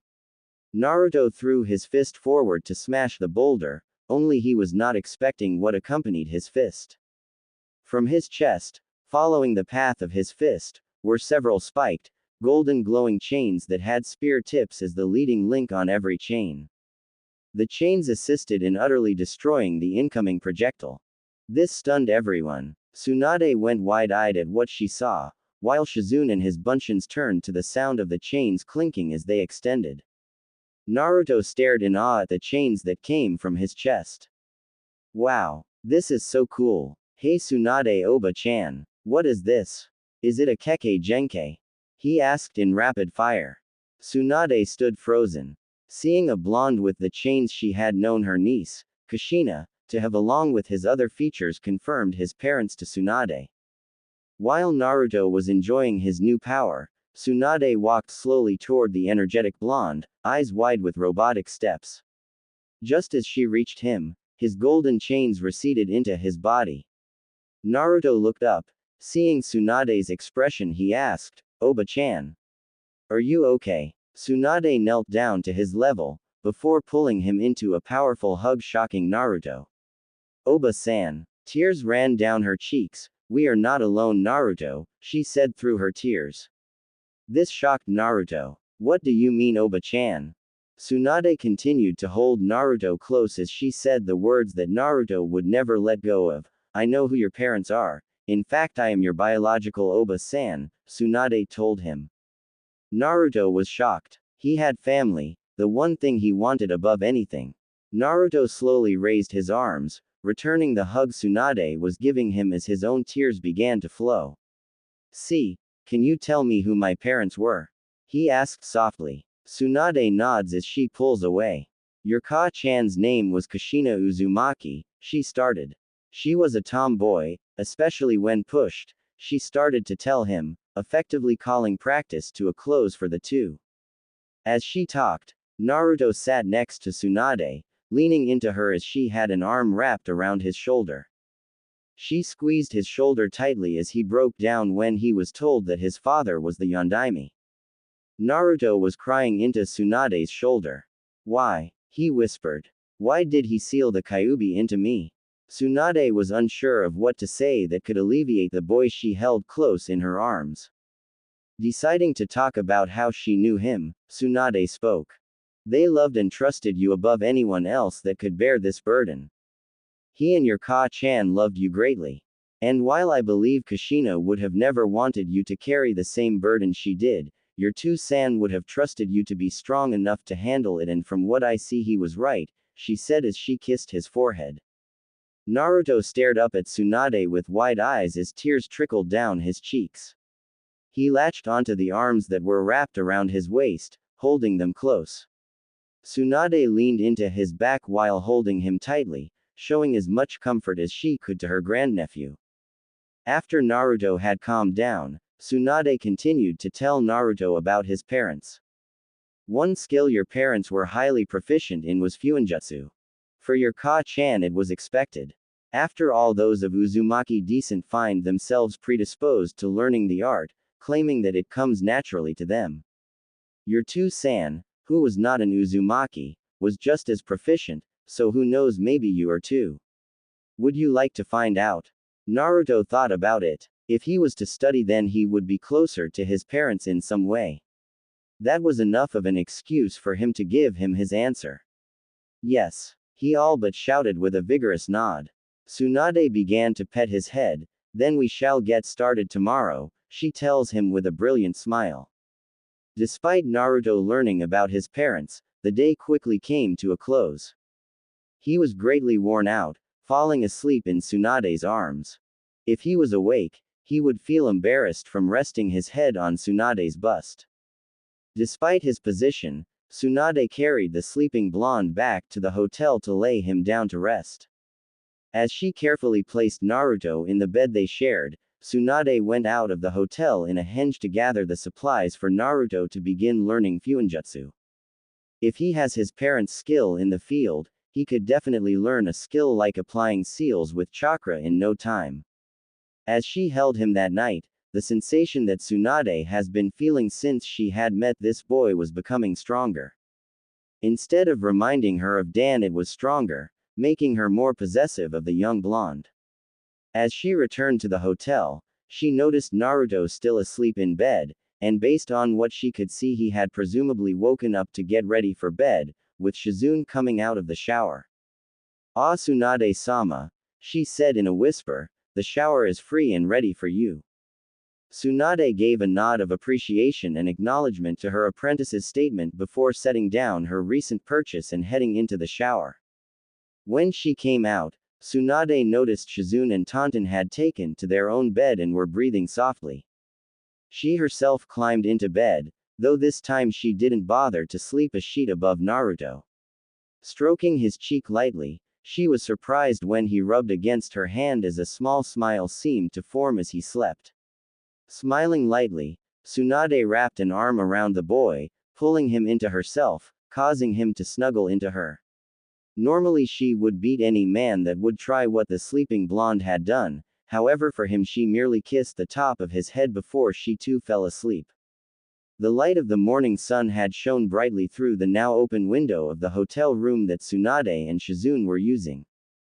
The light seemed to be able to find just the right spot to hit Tsunade in her eyes. Tsunade let out a low groan. In a low tone, "Shizune, close the curtain," she said as she attempted to shift away from the light only to feel something sniggling into her as she moved. With one eye cracked open she looked down to a mop of spiky, sun-kissed blonde hair. Recognizing who had this shade of blonde hair, Tsunade brought her head down as if to rub her forehead in his soft hair as she maintained her hold on the young blonde, nearly falling back to sleep in the process. Naruto had some light bleeding into the corner of his eyes. Trying to avoid the light and remain asleep, Naruto nestles into his warm pillows, one of which seems to be on top of his head though he wasn't going to complain if it blocked the light. Whatever he was snuggling into made him feel warm and safe. This is one of the best sleeps he has had in a while, even more so than when he first snuggled into Tsunade. That thought nearly snapped him awake. This feeling, it's like when he snuggled into Tsunade's bosom the first time. If his intuition was correct, his heart began to race at the implications causing his face to heat up. Apparently, this was not a good thing as whatever he was up against pulled him closer, presumably for more warmth. With the comforting grip that was around him, Naruto resigned himself to the punishment he was set to receive. It would be around another hour before Shizune would wake both her sensei and their shared pupil. Shizune approached the sleeping blondes. After seeing the two cuddling for 2 weeks now, the sight no longer was surprising to her as the first time she saw it. "Tsunade-sama, Naruto-kun, it's time to wake up. The buffet is closing soon," she told the sleeping blondes. 5 more minutes Shizune, said Tsunade, sounding like she was nursing a hangover. Was Naruto's input. Shizune giggled behind her sleeve before she picked up Taunton and used her to nudge the two sleeping blondes. Taunton, getting the hint, used her nose to nudge the two blondes awake. Tsunade was the first to wake, and with her jostling Naruto was woken up. The groggy blondes met eye to eye causing the two to blush though neither was quick to separate. Giving the younger of the two blondes a head rub, Tsunade sat up with Naruto before encouraging him to get dressed so they could start the day. The three, plus Piglet, arrived at their usual training area, though admittedly later than usual. This was due to two blondes wanting to sleep in, though Shizune couldn't help but feel a little jealous at the budding couple. "Alright Naruto, since we are late for our usual training, we are going to be doing things a little differently today. We will be focusing on the manipulation of your chains. From what I remember of your Ka-chan and my Ba-chan using them, it was equal parts chakra control, which we have been doing and probably allowed you to spawn them and concentrate to control them.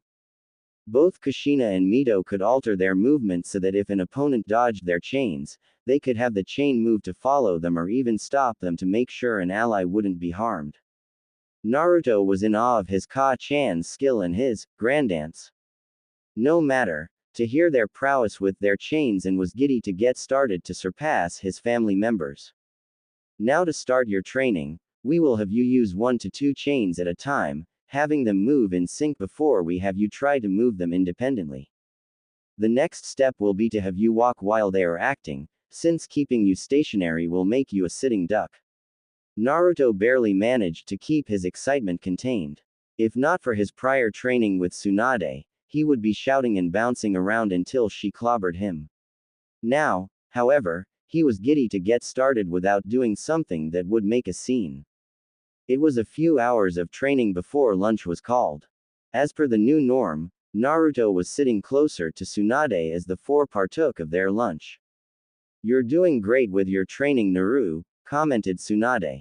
Naruto let out a sigh, "I guess but so far, I can only get 2 chains to go in one direction. I can't get them to do separate actions," complained Naruto. Tsunade rubbed Naruto's head to comfort him. Don't worry about that for now. I mean, you were able to use your chains to lift a log and move it to the other side of the river with barely any damage. Not any easy feat for someone who has just unlocked their Kekkei Genkai, praised Tsunade. Naruto's smile came back with her praise. Well, the day's not over. You'll see by the end of the day. I'll be able to have them move separately. Datbeo, cheered Naruto. Tsunade's smile grew from his declaration. I have no doubt, she told him. The middle of the week was closing fast. Naruto had kept his word to Tsunade, being able to create two chains that were capable of operating independently of each other. This success was met with high praise from both Tsunade and Shizune while Taunton was clapping for his success. This led to an event that surprised both older women. Naruto-kun, you've been working really hard these past few weeks, so tomorrow is going to be a rest day. Naruto looked to Tsunade curiously. But why Tsunade-chan? Tsunade gave the young blonde a small smirk. Because Naruto-kun, taking rest days are important for proper recovery. This doesn't mean we will be doing this often, however I think you earned one after such amazing progress, she told him happily. Naruto smiled back as he listened to her explanation. Shizune was happy for her master. She saw the progress Tsunade was making in improving her emotional health thanks to the younger blonde. Having an idea, Shizune made a suggestion. Naruto-kun, Tsunade-sama. Why don't you two spend the day together? The Ravenet said happily. Thinking of the idea, Naruto was all too excited to agree, as he always wanted someone to spend a day with, since everyone else he knew was almost always busy, leaving him by himself. As Naruto was excitedly agreeing with Shizune's suggestion, Tsunade was mulling over the suggestion. While initially she wanted to refuse, she couldn't help but notice feelings she had been having for a while now made themselves known again. It also didn't help she looked into Naruto's sparkling yet pleading eyes, which destroyed whatever excuse she could have come up with. She was given one final push by Shizune, who noticed the indecisiveness the older blonde was feeling. Oh, come now, Tsunade-sama, surely one day of relaxation will do no harm. After all, a day off can do wonders for recovery. Tsunade, now being pressed by her apprentice, was not sure how to handle the situation. While she could continue to deny the suggestion, it would make her feel conflicted. Within her were two sides, her fears saying that if she allowed another besides Shizune to get close that she would be hurt once more, and the other pushing her to accept someone once more into her life. Letting out a resigned sigh, Tsunade agreed to spend the day with Naruto. Alright Naruto, we can spend the day together tomorrow. Naruto couldn't help but smile happily at Tsunade's agreement, causing him to cry out happily and bounce around like when the two older women first met him. His cheer got him a smile from Shizune, who was also happy that her master agreed to spend the day with Naruto. She knows that Tsunade has been making stride with her emotional pain since being around Naruto, but if this goes well then maybe her heart can finally be healed. Tsunade on the other hand had different feelings on the matter. I hope that I do not regret this. I don't think I can take another loss of someone I get close to, thought a worried Tsunade. Before Naruto could get too into his happy cheering, Tsunade laid down a condition for their outing. Hey, Naruto, called Tsunade, getting the younger blonde's attention. When we go out tomorrow, I will be doing so under a partial henge.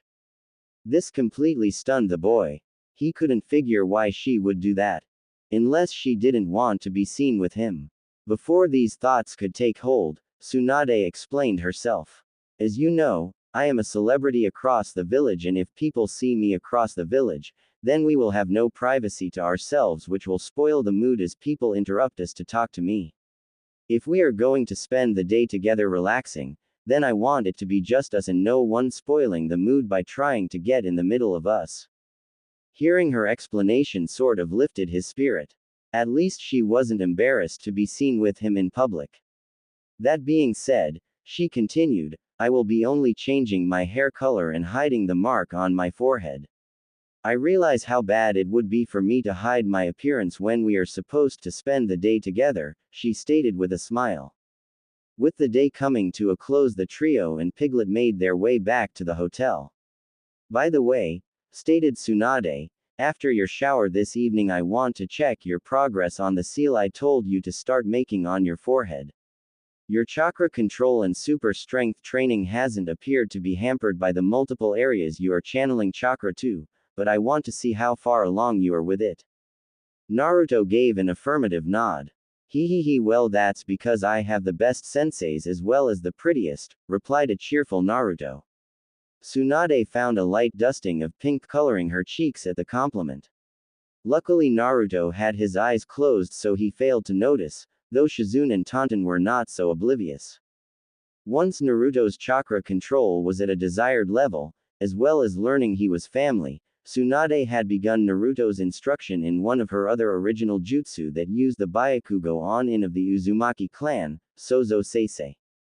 The seal was created by having a user store vast amounts of their chakra in a single location, to which Tsunade advises is the forehead due to ease of channeling chakra there, where they form a seal to store the chakra to be used in the Sozo Seisei technique as well as its more advanced version, Ninpo Sozo Seisei, Byakugo no Jutsu. While using either would shorten the lifespan of the user, with the Kyuubi's chakra providing assistance Tsunade theorized that he will not be affected by the adverse effects of using the jutsus, though Naruto was still a ways away from using the Ninpo Sozo Seisei, Byakugo no Jutsu. Also with his incredible reserves, despite only channeling chakra for a few days, he should have a fully formed seal by the end of the week. The morning came all too soon for the sleeping blondes though unlike usual, Naruto was eager to start the day and enjoy it with Tsunade. Tsunade herself on the other hand, was trying to stay in bed with her blonde cuddle buddy. Come on Tsunade-chan, Naruto loudly whispered from between her valley, we can't sleep the day away. Tsunade in response to Naruto's words merely rolled the two over so the sun was not peeking into her eyes. Just go back to sleep Naru, whispered a sleeping Tsunade. Really wanting to get their day started, Naruto had no idea what to do and was hoping Shizune would help him as he could hardly move to flail around, and he really didn't want to make any moves that could get him seen as a pervert. Sadly, Shizune did not help him as she too decided to sleep in. Seeing no way out of his situation, Naruto fell back to sleep in Tsunade's arms for another hour or two until the older blonde woke up. Tsunade let out a yawn as she awoke. Curious about the time, Tsunade looked towards the digital clock on one of the nightstands near her bed. Seeing it was nearing the afternoon, she attempted to wake the younger blonde.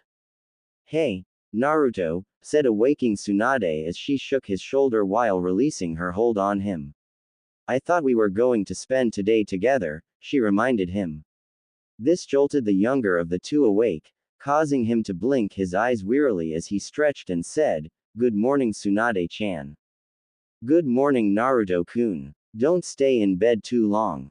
As much as that is one way of taking a rest day, you wouldn't want to oversleep and feel sluggish when we get back to training, right? She asked the droopy-eyed blonde. The words registering in his head, Naruto hopped up like he was struck with caffeine. That's right. I need to get dressed so I can take you out to the best ramen stand in the world, proclaimed an excited Naruto as he moved with the speed she had come to expect from the boy she was running ragged for over half a month. Tsunade couldn't help but let out a sigh as she too got out of bed. It would seem her young student had already decided on their first activity of the day. When the two were ready for the day, and Gama-chan tucked into his pocket, Naruto and Tsunade set out for Naruto's desired destination. For the henge Tsunade chose to use, she gave herself bright red hair while letting it flow down rather than tying it like she usually would. She also hid her Byakugo seal as that was the other distinguishing marker she had. Naruto himself thought that she was more beautiful with her hair down like she had it. As they reached the streets of Konoha, Naruto took Tsunade by the hand and quickly led Tsunade to his favorite ramen stand. As the two made their way to Ichiraku Ramen, some of the citizens they passed were questioning who the red-headed woman was. Naruto in the meantime had the largest smile on his face while his hands were folded behind his head. He was happy that he was having his first hangout with someone who made time for him, showing that they cared about him. Tsunade was a nervous wreck on the inside. She was worried that if she enjoyed her time with Naruto that she could lose another she cares about. However, Naruto was able to move her mind off such a morbid thought with his cheery attitude. When the two reached the small stand, Naruto called out, "Hey Oji-san, I hope you kept the ramen warm because I'm looking forward to the food of Kami." Tsuki, the owner of the stand, turned to the person who called out to him. When he saw the young blonde he had fed since he was small, he called back to him. "Hey Naruto, where have you been? I was beginning to think you didn't like our ramen anymore." Naruto scratched the back of his head in embarrassment. He, sorry Tsuki Oji-san. I've been training with Su-chan here," he exclaimed while pointing at a hang Tsunade. Looking to the person he was pointing to, Tsuki saw a beautiful woman standing next to his best customer. Putting his hand forward for a handshake, "Ah, well, it is great to meet you, Su-san. Hope this little guy hasn't been too bad for you. I know he can be a bit of a handful," laughed Tsuki. Naruto grumbled in response with his arms crossed and looking down. "Not really. In fact, he has been a fantastic student," praised Tsunade, getting both men's attention. "He gives his all in everything I teach him.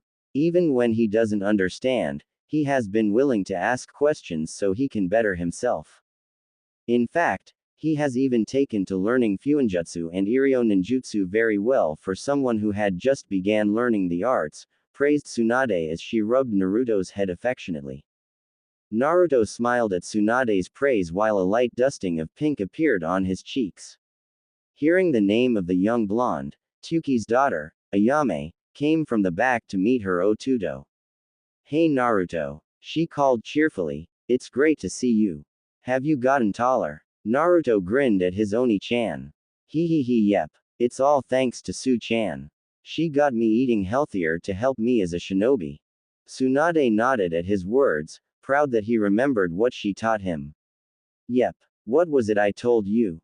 Naruto grinned as he replied, "That a good shinobi eats a balanced diet to be strong." "Well, it's great to have you back," cheered Ayame. "So is this a free day, as one on a diet would put it?" Naruto cheerfully responded with the biggest smile any of them had ever seen, "Yep. It's a free day. And Su-chan agreed to spend the whole day with me," cheered Naruto. Tsuki and Ayame looked at the pair and couldn't help but smile. Ever since they had known the boy, he hadn't really gotten to spend a whole day with anyone who didn't have to do so as an obligation.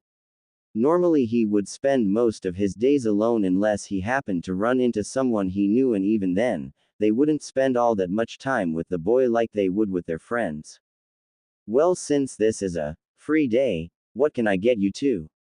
asked a cheerful Tsuki. "I'll have one pork ramen with extra cutlets to start." "I'll have a miso ramen with extra," Naruto said Tsunade with a grin, while Tsuki and Ayame had a laugh at Tsunade's words. Alright, I'll get those right out," responded Tsuki. Naruto and Tsunade took their seats on the stools as they waited for their ramen. The pair spent their time in the ramen stand regaling each other with some of their mission stories. The few stories that Tsunade regaled him with were the ones that the history texts that Shizunen herself had gone over with him didn't mention. She talked about how his team was similar to hers, though she never had feelings for Team's Rookie of the Year. She was very careful not to use names to keep her identity a secret, for now.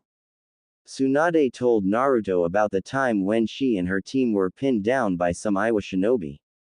One wanted to leave the injured teammate behind so they could escape, but she argued with him the entire time she was healing her injured teammate. She even went out of her way to threaten to kill him since he was talking like an enemy. Naruto was in awe of Tsunade's resolve, raving about how amazing she was to save her teammate while standing up to the other, which made Tsunade happy, while a secondary feeling of happiness could be felt as she was praised by Naruto.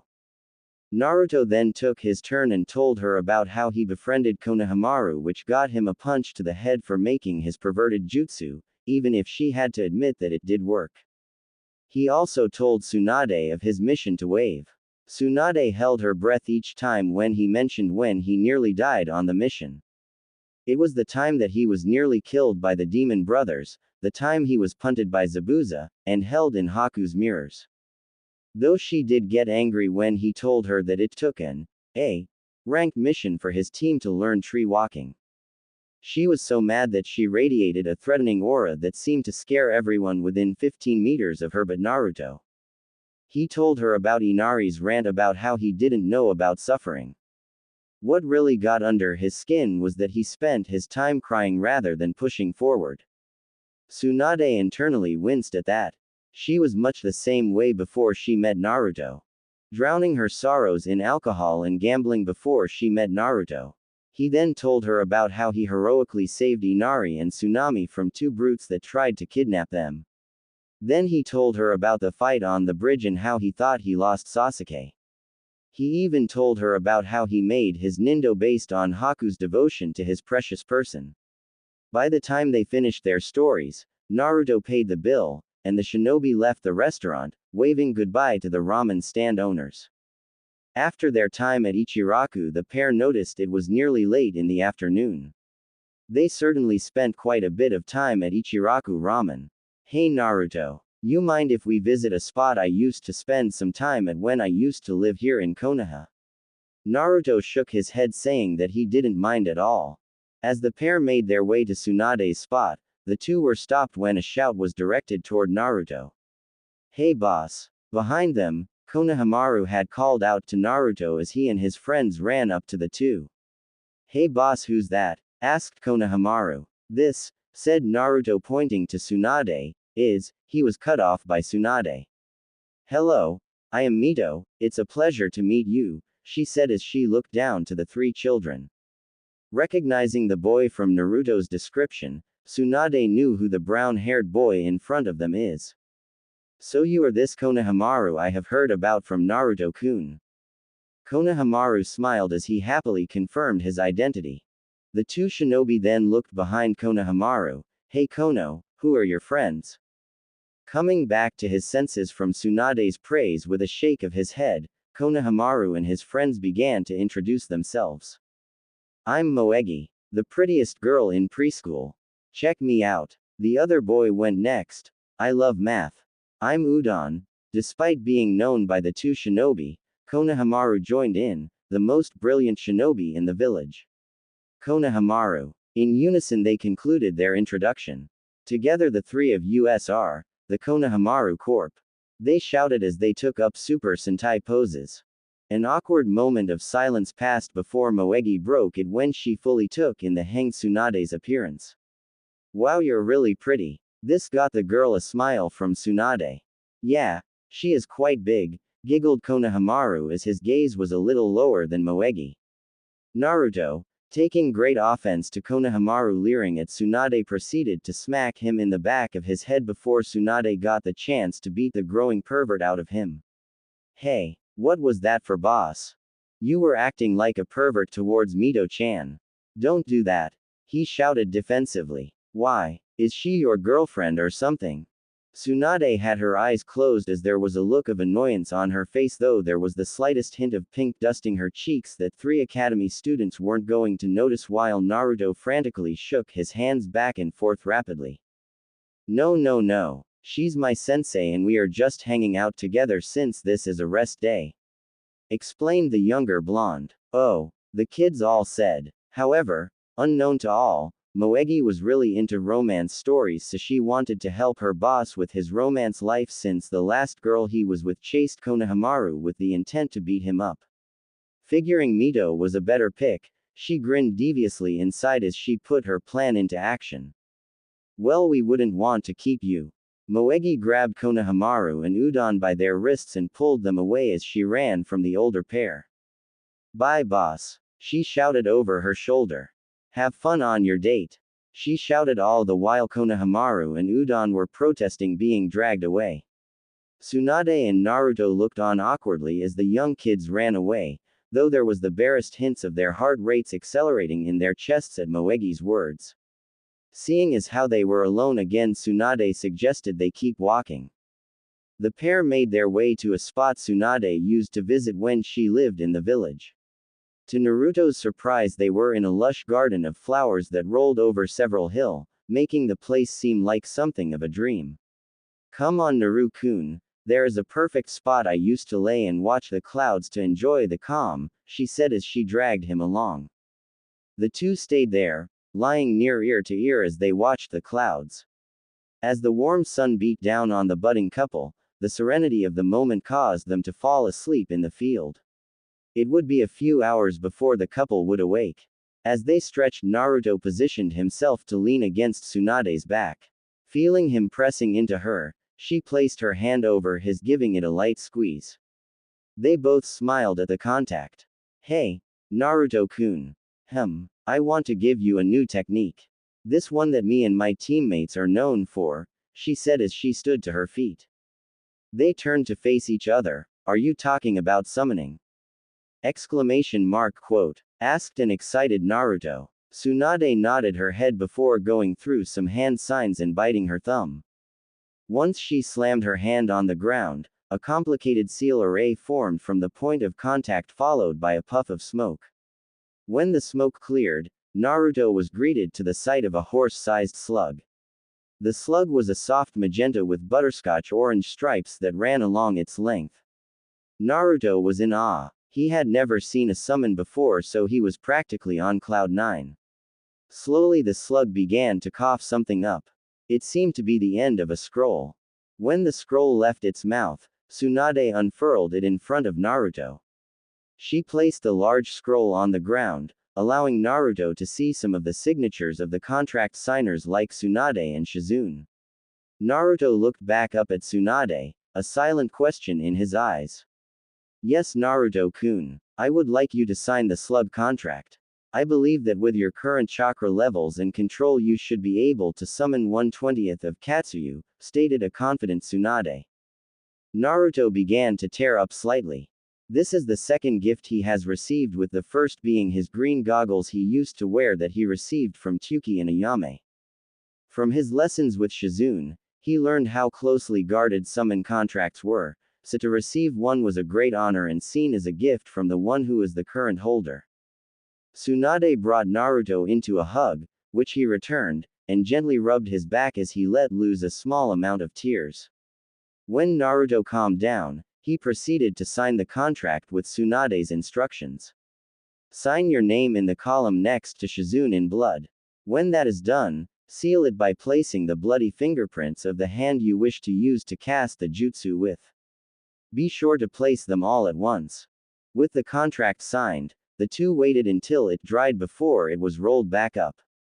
Now Naruto, I want you to try and summon Katsuyu.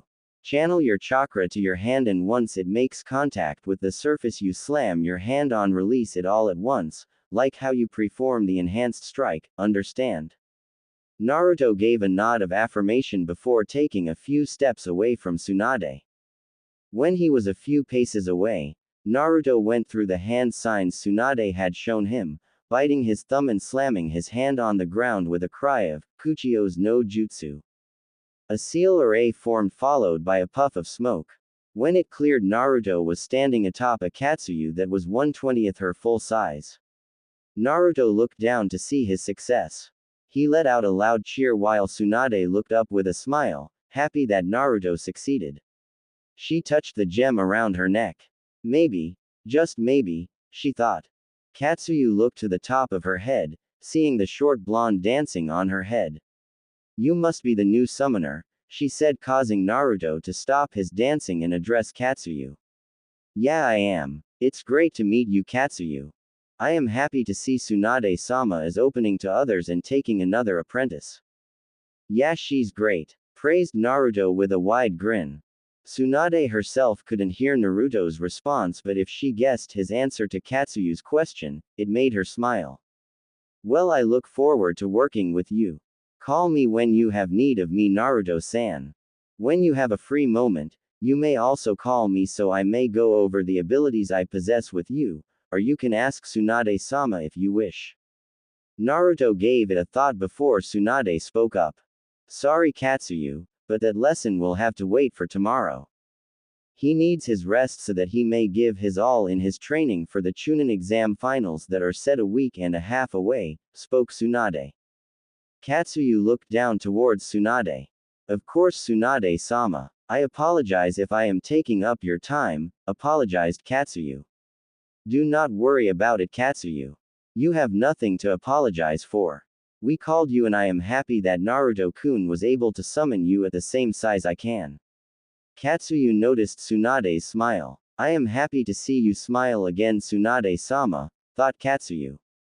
Very well, Tsunade-sama. Please call for me when you have need of me, said Katsuyu as she bowed, letting Naruto off before she went back to Shikatsu Forest. Naruto looked up at Tsunade, the biggest smile on his face. Tsunade returned the smile with one of her own before pulling him into a hug, which he returned. You did great, Naruto-kun. You pulled off a feat that not many can emulate, she praised.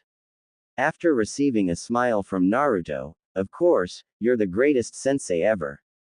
The two held hands as they returned to the hotel to close out the day, with Tsunade cuddling with Naruto as they slept. It was coming down to the wire. The time left before the final round of Chunin exams was but a few days. To say Tsunade and Shizune were impressed by Naruto's progress would be an understatement. Within the time span of a month, Naruto had managed to make up most of what he missed in his time in the academy and become competent with his medical training to be classified as a nurse's assistant. As the sun approached noon, Shizune was seated at the side of the river watching Naruto spar with Tsunade once again on the river as she held Tonton in her arms. Naruto-kun has come a long way, huh? Shizune asked. Oink, was the response she got from the pig. Naruto threw a hard, flying punch towards Tsunade's face, which she deftly dodged.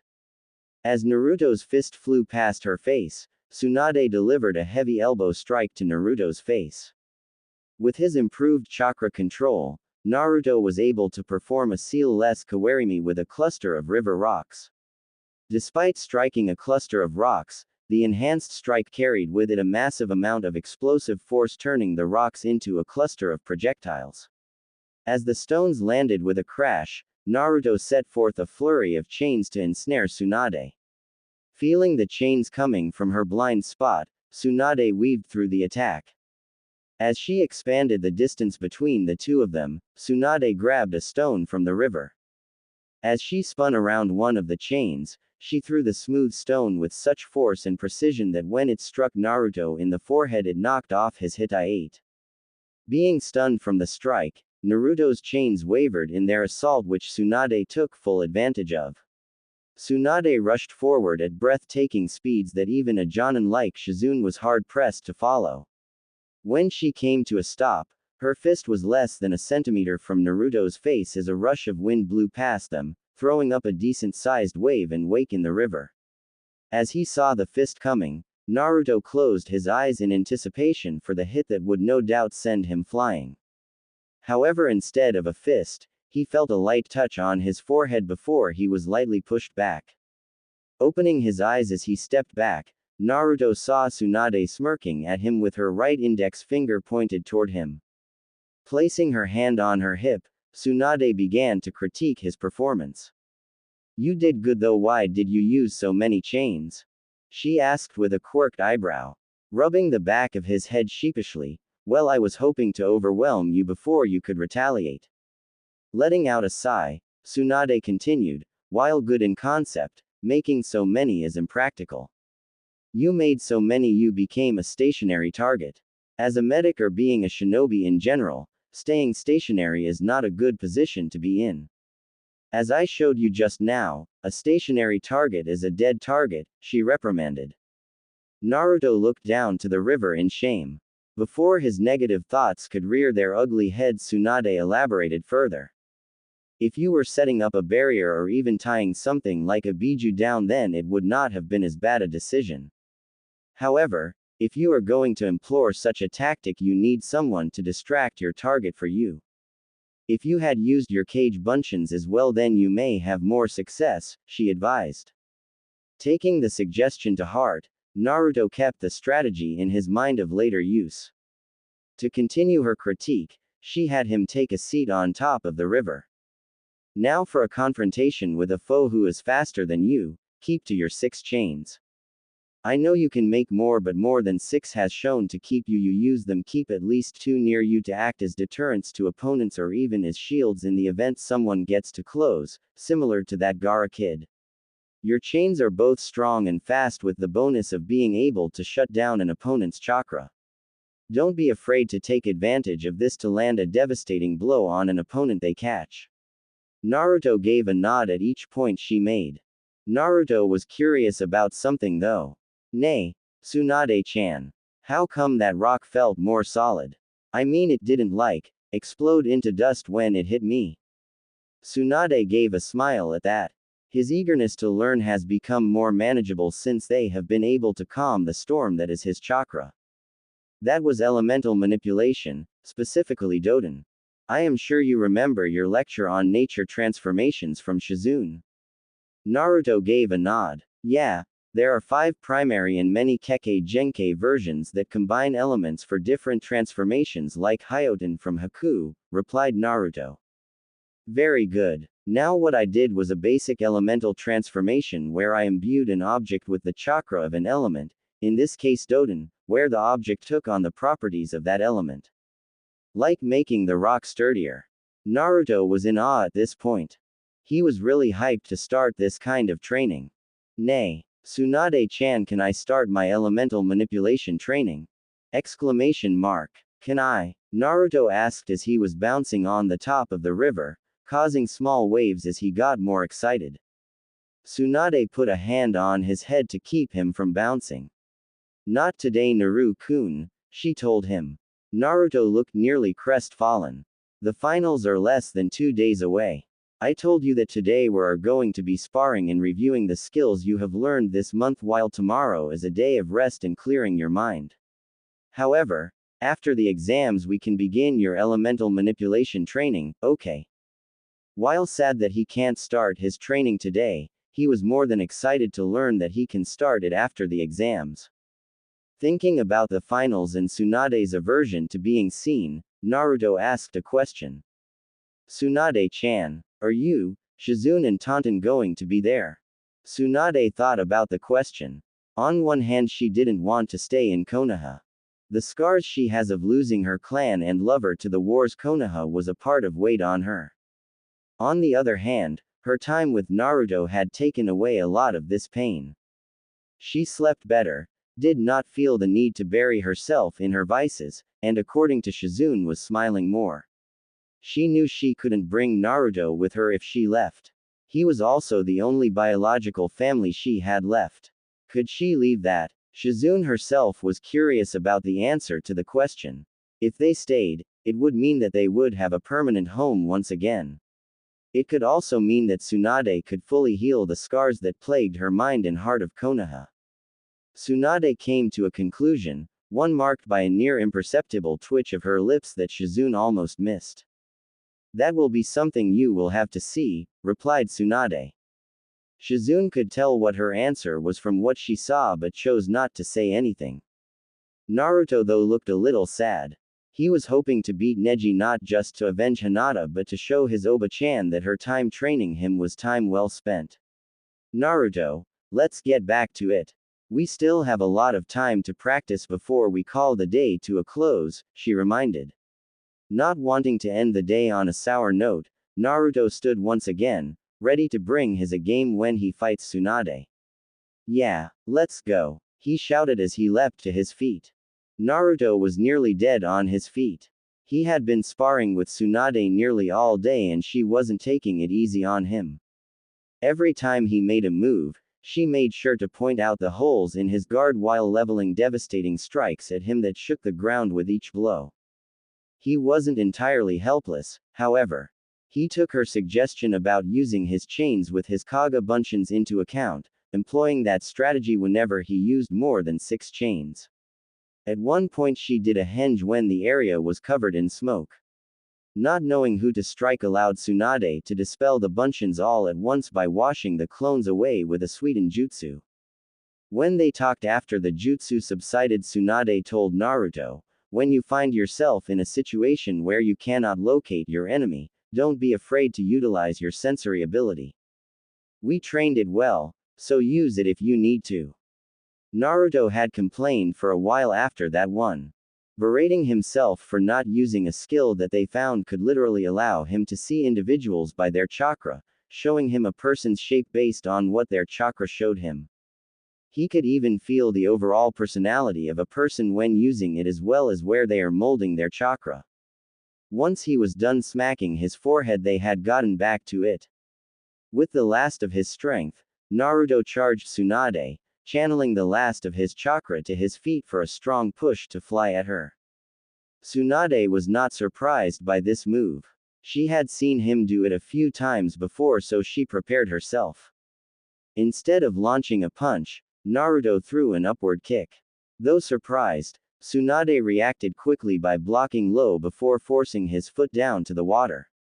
She followed up with a quick finger strike to his forehead, knocking his Hittite off once again. As tired as he was, he could only brace himself for the incoming strike. Instead of being struck, he felt something being placed around his neck. Opening his eyes, he saw Tsunade bent down in front of him, bringing the two face to face. She gave him a heartfelt smile before placing a hand over his chest. It was then he felt something hard being pressed on his chest.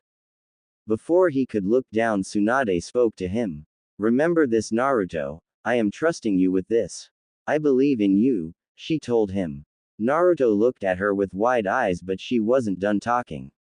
"You are a fine man. I'm sure you will be a great Hokage too." With that, she grabbed his chin with her index and thumb, pulling his face up a bit. The next thing to happen left him, Taunton, and Shizune gobsmacked. She pulled him toward her and placed a light kiss on his cheek.